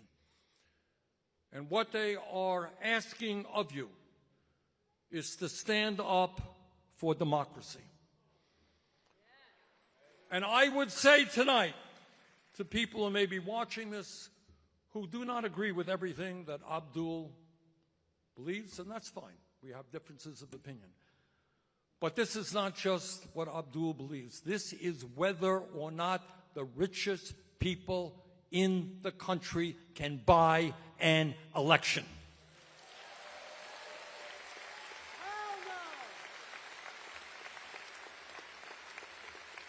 So they got the money, that's clear. They have unlimited amounts of money, but we have something that they don't have. We have a vision as to what this country can become.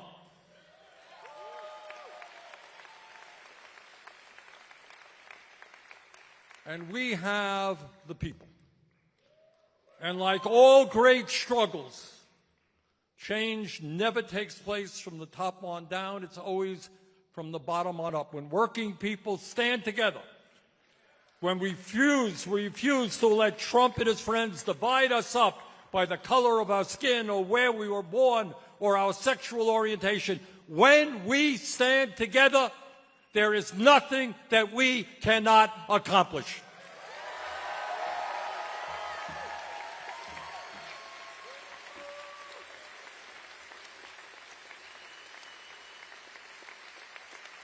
So we've got a little bit over 2 weeks in this election. Let's go out on knock on doors.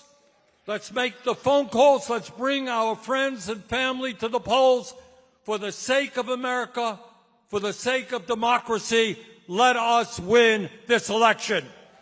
Thank you.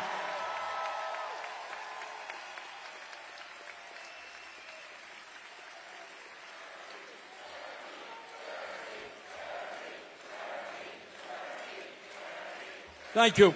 And now, it is truly my honor to introduce to you a longtime friend of mine, somebody who is holding the banner high in the fight for economic, social, racial, environmental justice, somebody who's taken on the whole damn world. Please welcome the next United States Senator from the state of Michigan, Abdul El-Sayed. And still I see no changes. Can a brother get a little peace? It's war on the streets and a war in the Middle East. Instead of war on poverty, they got a war on drugs so the police can bother me. And I ain't never did a crime I ain't have to do. But now I'm back from the blocks, giving it back to you. Don't let them jack you up, back you up, crack you up, and pimp smack you up. You gotta learn to hold your own. They get jealous when they see you with your mobile phone. But tell the cops can't touch this. I don't trust this. When they try to rush, I bust this. That's the sound number 2. You say it ain't cool. Mama didn't raise no fool. And as long as I stay black, I got a stage strap. And I never get to lay back. Cause I always got to worry about the payback. Some buck that I roughed up way back. Coming back after all these years. Right, tack, tack, tack, tack. That's the way it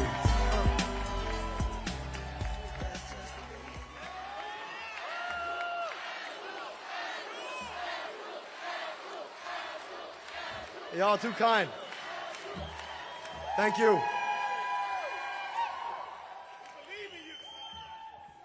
So first and foremost, I just want to thank all of the incredible speakers who came before me.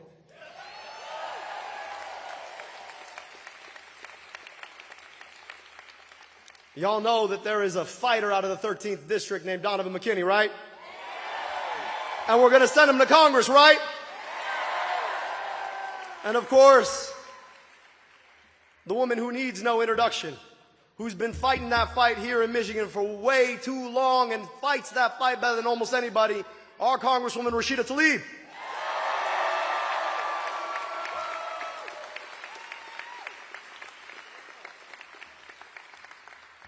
The Dean of Working People, the President of the UAW, Shawn Fain.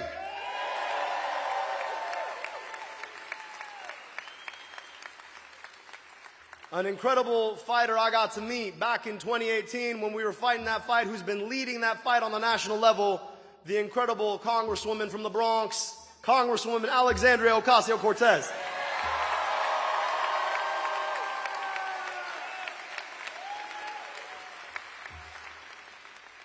And of course, The man who has been leading the fight for Medicare for all, who has been the Jeremiah of the Senate, who has the will to stand up and speak the truth even when it's hard, our incredible senator out of Vermont, Bernie Sanders. People's senator.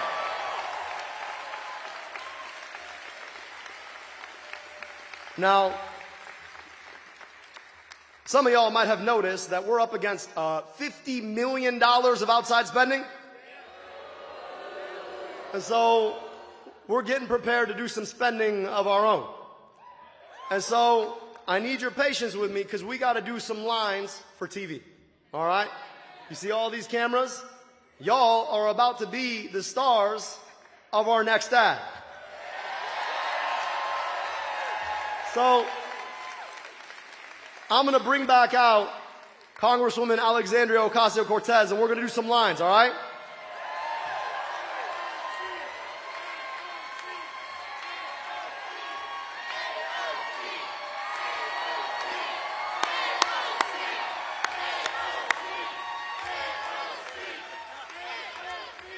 All right. So when you hear me say the line, all right, y'all got to give me some noise, okay? And there's going to be about a dozen lines, some from me, some from the Congresswoman, all right? But I got to hear some noise like you never heard it before, all right? And I promise you, I got a barn burner of a speech after this. Ready? Trump donors, billionaires, and APAC are spending $50 million in lies to buy this election.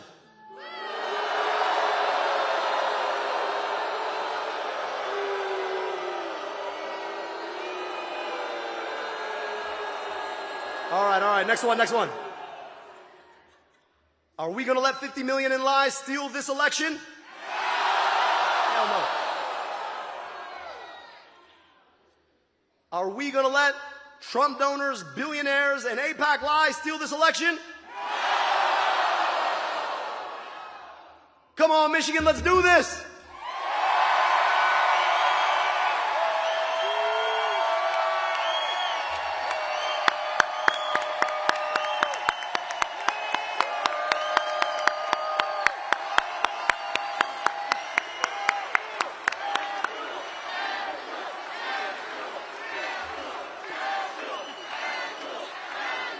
Y'all too nice.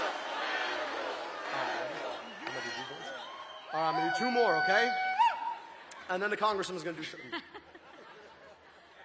Are you with me? Michigan, are you with me? All right, ready? All right, ready for some magic, everybody? The powerful are spending $50 million against a good man that I am proud to know.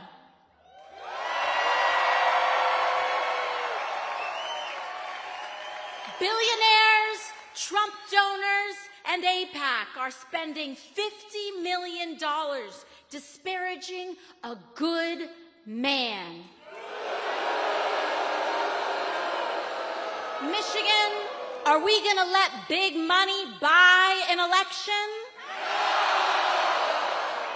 Michigan, this is your moment. Get out and vote. We need you. Michigan needs you. Our country needs you. Your vote matters. Young people will decide this election. They're counting on you staying home, but we will not be counted out. All right, now let's hear this man give a barn burner of a speech. Everyone, let's hear for Abdul El-Sayed.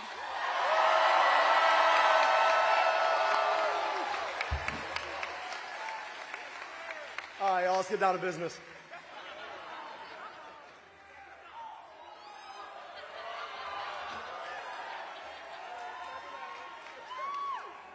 We got some business to cover, huh? Money out of? Money in your? Medicare for? Let them hear him the next town down. Money out of? Money in your? Medicare for? Now listen, y'all. It just shouldn't be this hard. Shouldn't be this hard to afford a second bag of groceries. Shouldn't be this hard to pay your rent. Shouldn't be this hard to believe you could ever own a home. Shouldn't be this hard to stay in your home if you're over 65. Shouldn't be this hard to see a doctor in the richest, most powerful country in the world. Shouldn't be this hard to pay your taxes and know that that money is going to be spent on you rather than to drop bombs on somebody else and their kids.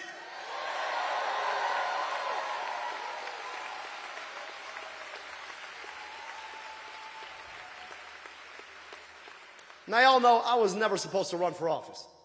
I mean, my parents gave me an 11-letter first name. It's got sounds that come out of parts of people's throats most people don't know they have. Thank you. I like it too. I wanted to be a doctor. I wanted to be a doctor since I can remember, because I would spend my summers, days like this, in Alexandria, Egypt, where both my parents immigrated from.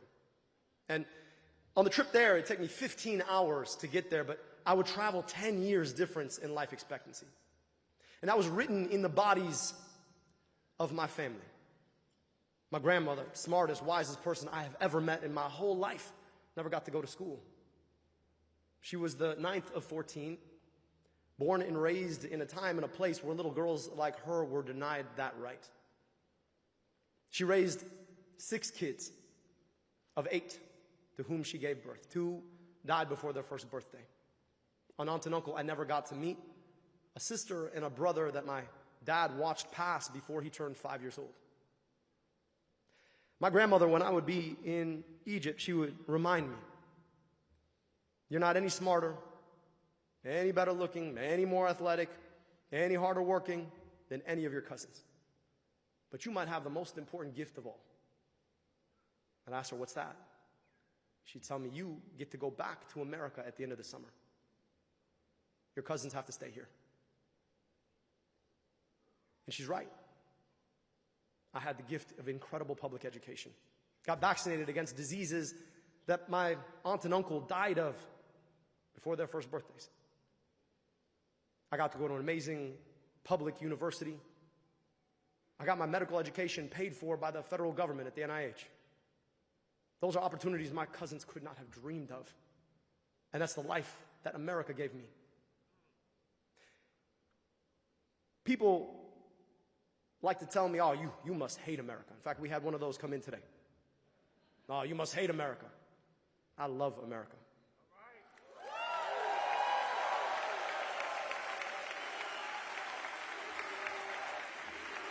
Right, USA. But to love America is to be honest with America. See, I didn't have to go 15 hours to travel 10 years difference in life expectancy. I could go 15 minutes from where I grew up, and I would cross the same 10-year difference in life expectancy. And the very same America that gave me all of these incredible gifts denied them from children growing up 15 minutes away whose families had been here far longer than mine.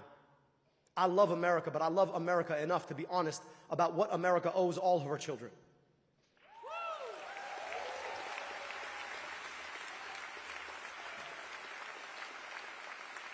I went off to medical school to learn how to heal, only to realize that it was our healthcare system that too often was part of the problem. I was learning all this physiology about how illness manifests in a body, but watching as my patients were exposed to the pathophysiology of our politics just outside. Air, water, the inability to go to a good school, all things that dictate whether or not you get sick or you stay healthy. And watching people exposed to dirty air and unclean water walk into a healthcare system more eager to spit them out than to take care of them made me realize that I didn't want to work in the healthcare system. I wanted to work on the healthcare system.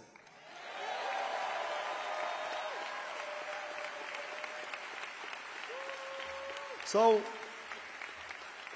when we all graduated medical school, and yes, I did graduate medical school, and all my classmates went and pursued residencies like normal people to become specialists in medicine, I went into public health. Go public health, yeah, that's right. Hey, if y'all don't like explosive diarrhea, yay, public health, huh?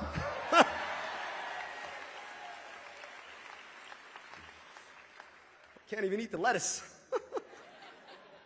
Gotta breathe the, like, wildfire air.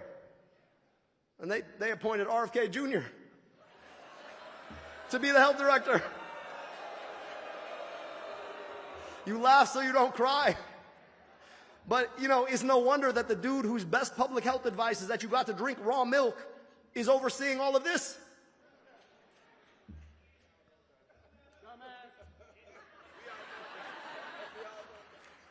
He said it.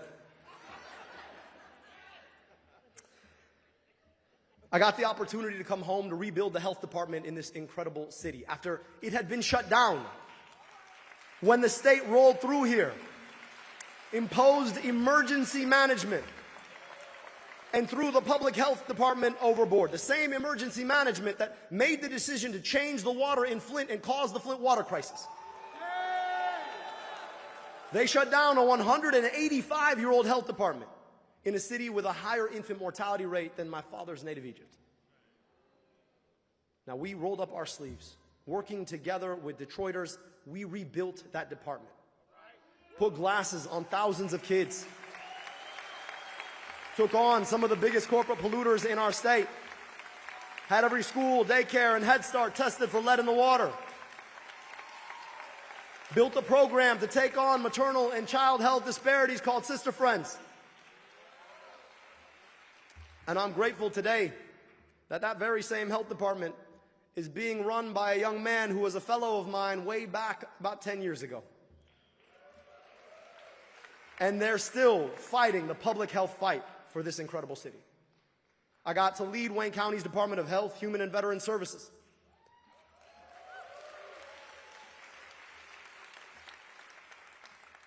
We put Narcan in vending machines for free.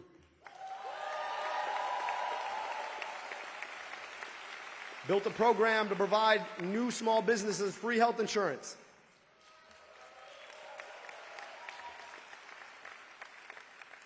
Put air quality monitors all over this county. And when we found out that our county ranked number 8 for medical debt nationwide, we set aside $7 million to erase up to $700 million in medical debt.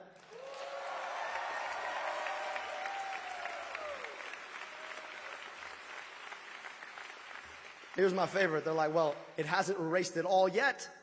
My question is just how much medical debt have you erased? But let's be honest. At the end of the day, so much of this work sits downstream of a politics that leaves us having to clean up the messes that the politicians in D.C. create. And I'm never going to forget the day sitting in my office when this administration froze federal funds. Y'all remember that? Feels like 10 years ago. It was about a year ago.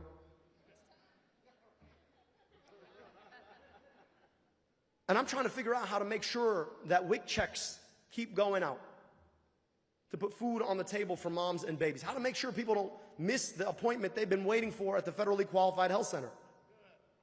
Trying to make sure that vaccines can still go in arms. And I get a notification on my phone that after his long career, our current U.S. Senator Gary Peters is no longer seeking re-election. And I told myself, you know, maybe it's time for us to get a U.S. Senator who actually wants to go and fight.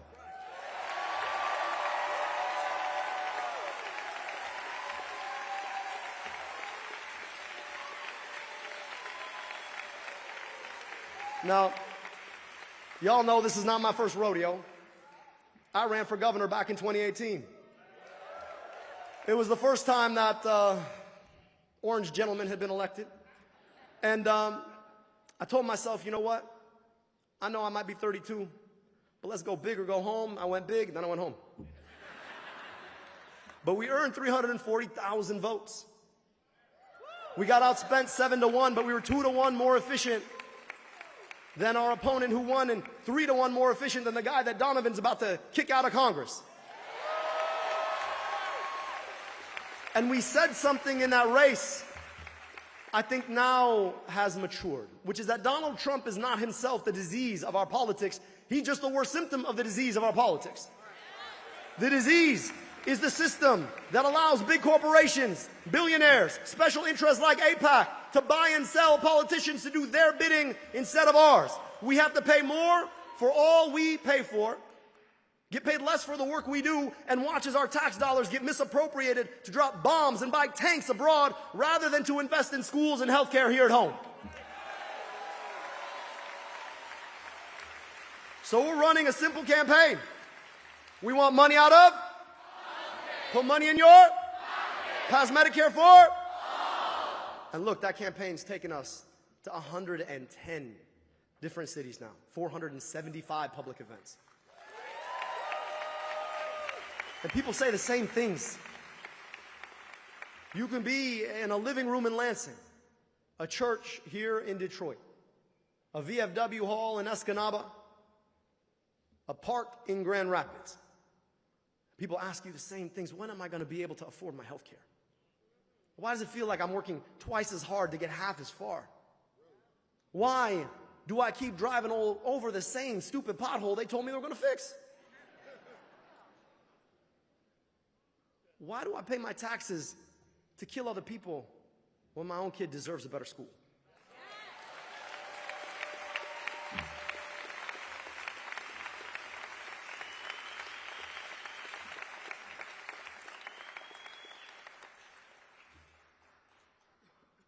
We got an opportunity in this race to fight for what we need and deserve. It's a pretty crazy thing that in the year of our Lord, 2026, I am the only candidate for U.S. Senate who is not taking a dime of corporate money to run my campaign and never will.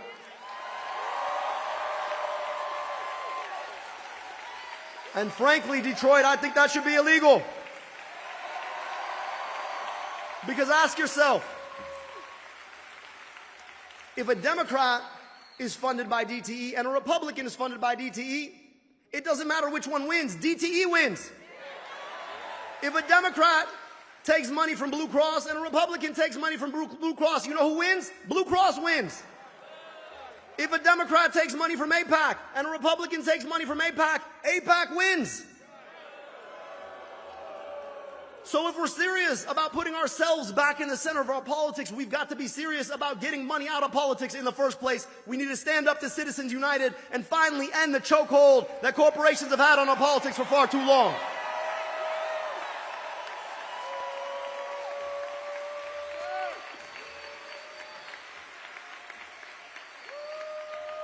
Now, you heard from the indomitable Shawn Fain,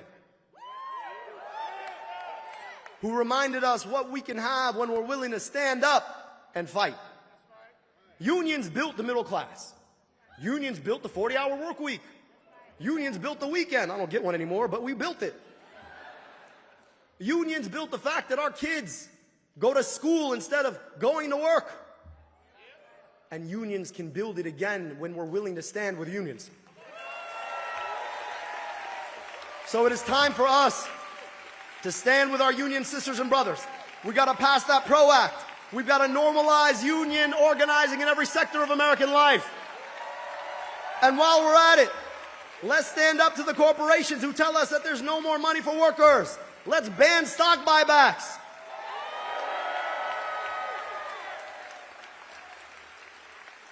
And I don't know about you all, but I think NAFTA was a bad idea. I think USMCA wasn't much better. And as much as I cannot stand Donald Trump's approach to tariffs, which is, like all things, ham-fisted, chaotic, and self-serving, I actually think there's a role for targeted tariffs to protect our working sisters and brothers in this country.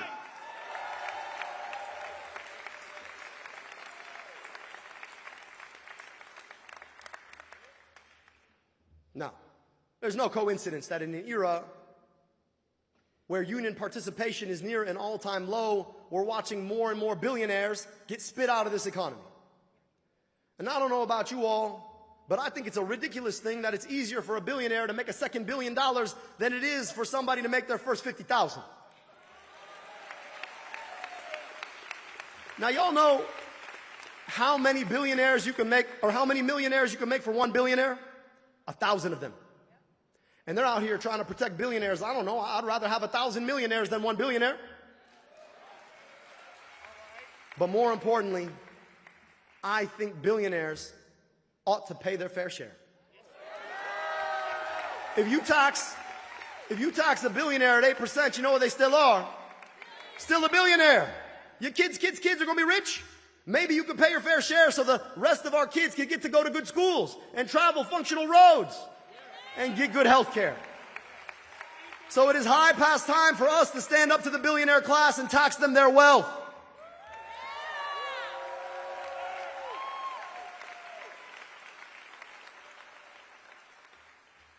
Now every single thing you got to buy feels like it's getting more and more expensive. And that's because a few corporations get to control every single sector of American life.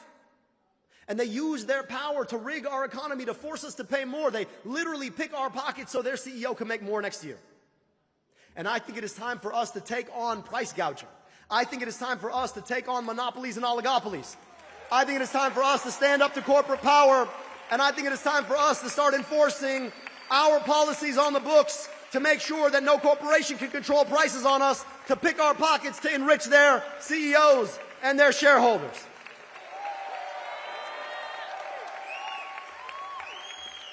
Now, there's one last point. You don't have to go too far from here to see a school that looks like it did 50 years ago. Every time you talk about trying to rebuild a school, they ask you, how are you going to pay for that? I don't know about you all, but I don't pay my taxes to buy another country a bomb or a tank. I pay my taxes so that all our kids get to go to good schools and get good health care. So it is time for us in this country to stand up and decide that we are no longer going to send unconditional foreign military aid to foreign governments. Not Israel, not Egypt, not Jordan, not Saudi Arabia. I want my tax dollars in Michigan. I want good schools in Michigan. I want good roads in Michigan. I want health care in Michigan. I want child care in Michigan. I want my money spent in Michigan. And no, they're going to try and tell you, oh, it must be you hate somebody. No, it is not because I hate anybody. It's because I love everybody. And I just want to be clear about one thing. I love and revere and deeply appreciate Judaism and the Jewish people. And I love and revere and deeply appreciate the Palestinian people and their history and their culture and their tradition. And I love and I revere our kids here at home who deserve better schools and health care. So forgive me if I want to keep our tax dollars here to buy schools and health care for our kids here, rather than send them to a foreign government to foreclose on the possibility of Palestinian self-determination and do genocide and apartheid. It's not about hating anyone, it's about loving everyone.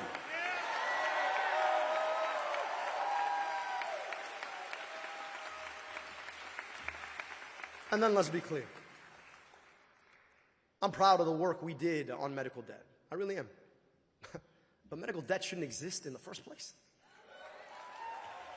A third of American households holding debt because they went to see a doctor when they were sick. $225 billion of medical debt. That is more than the GDP of half the states in this country in medical debt.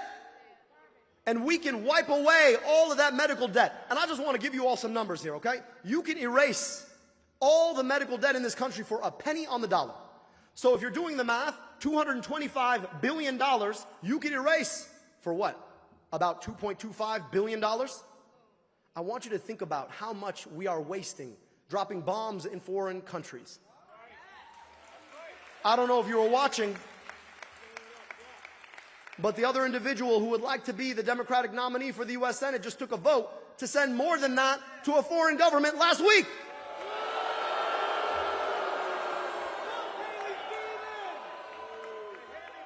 We got to be serious, y'all. And then we've got to be serious about the fact that nobody should incur medical debts again in the future. And the best single way to prevent that from happening is to finally meet the unmet promise of America and guarantee everybody health care through Medicare for all.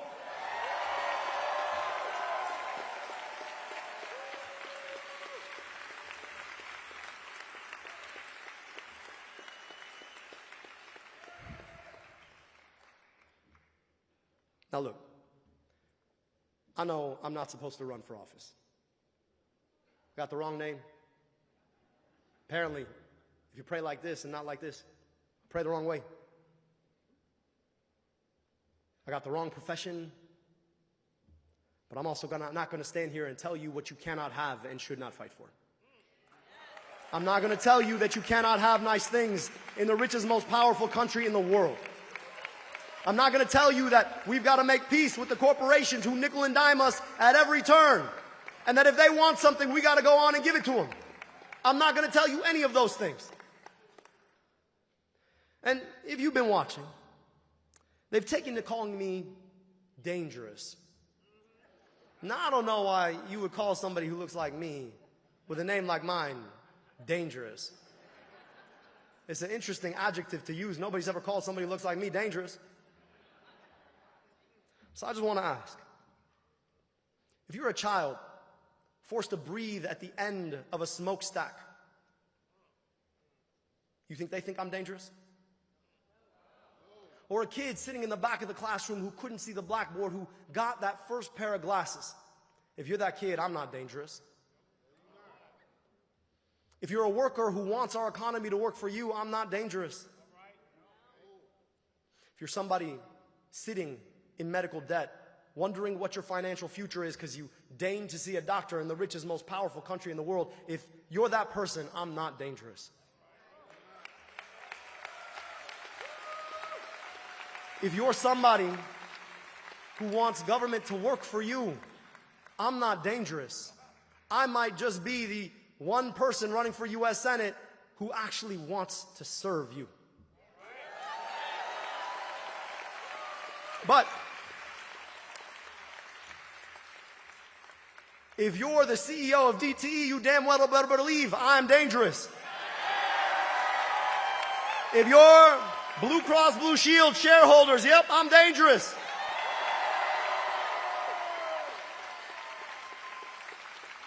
If you're a corporation wanting to buy a politician with their PAC, I'm dangerous. If you're APAC and want to send our money abroad, you damn well better believe I'm dangerous. If you're Chuck Schumer and want to keep doling out corporate money to elect people who are going to do your bidding, I am so damn dangerous. But if you're somebody who wants government to work for you, I aim to be the best friend you ever had. Now look, I told you, my childhood taught me just how blessed I was to be on the other side of an accident of history that had me born here. And earlier this month, we commemorated the 250th anniversary of this country. And it's been a moment of reflection, I think, for a lot of us, particularly considering who was president in this moment. Now, they want to sell us a fake, phony sense, a cartoon of what America is. America's no cartoon. America is an incredible place with flaws. A history of Indian removal, chattel slavery, the far too long fight for women's suffrage, the discrimination on who could immigrate here, Jim Crow, segregation. And as you reflect on those past 250, I think it's important for us to ask, how do we make sense of those flaws. America has one incredible gift, and that is the indelible capacity to correct. In this country, we don't make peace with our demons, we exorcise them. In this country, we don't rest on our laurels, we fight for better. In this country, we don't ignore a sordid past, we assure a better future. But this country doesn't correct on its own. It's not just some magical trick that just happens, like a magic eraser. That's not how it works. It's because people come together to do the work of correcting. And usually they start out as a small group of people, denied by everyone, ignored, told to go away, marginalized, told it could never be better. And yet those people work, and they organize, and they build. And they build more movement. They talk to more people, and soon enough, the ranks swell. People come together, people from all walks of life, from the unlikeliest sources to the people affected most, building together that movement of people that finally uses the democratic process to correct our ills.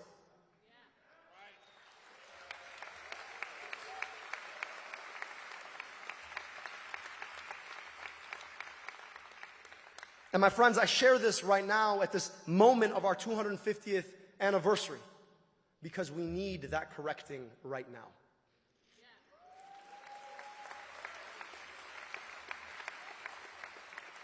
We live in the most unequal time in American history. It's easier to make a second $2 billion in this country than it is to make a fair living.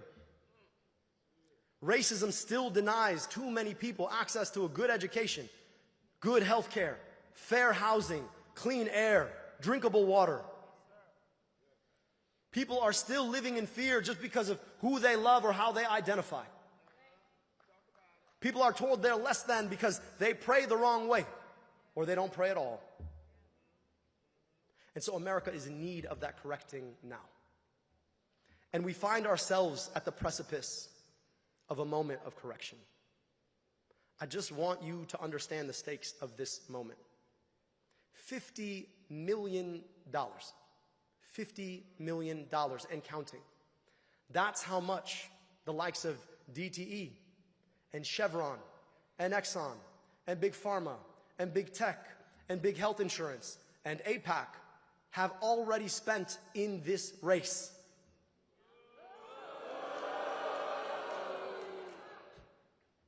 And we're still winning.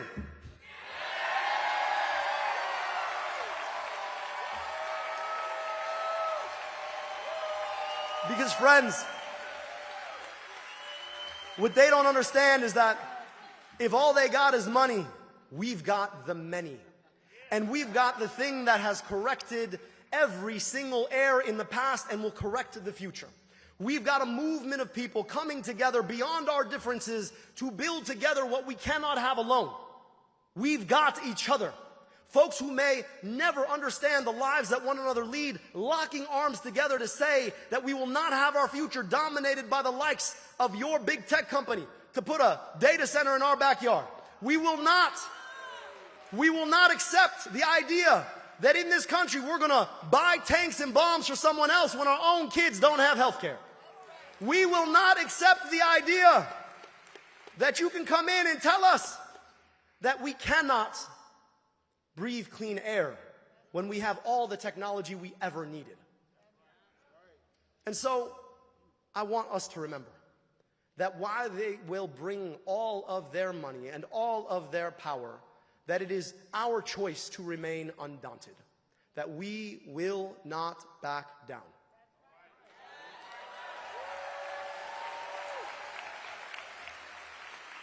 When they tell us we can't have health care, we won't back down. When they tell us that they're going to raise our electricity rates, we won't back down. When they tell us they want to put that data center in our backyard, we won't back down.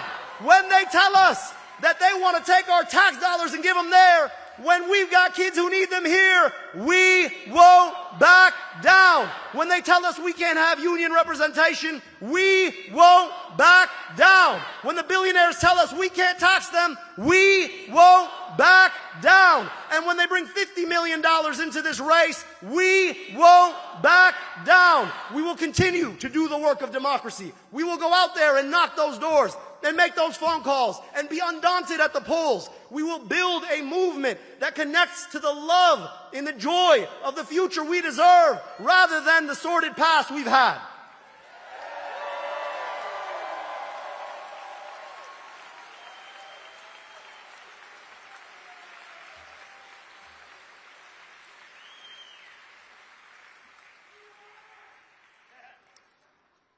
And when they tell us that we're not enough,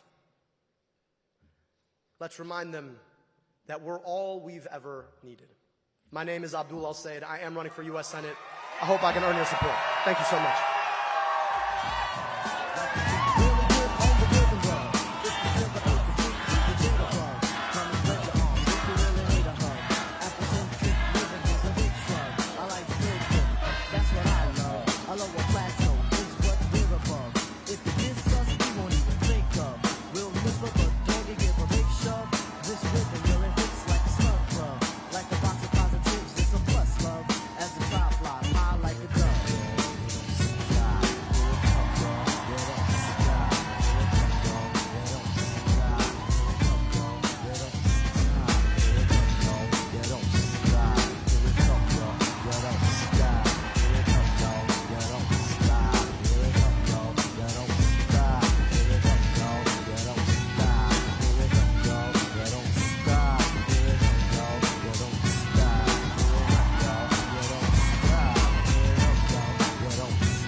I'm just calling because the event's ended and people are leaving kind of fast, so I was hoping I could get cleared so I can go get you guys some boxes before the place clears out too much.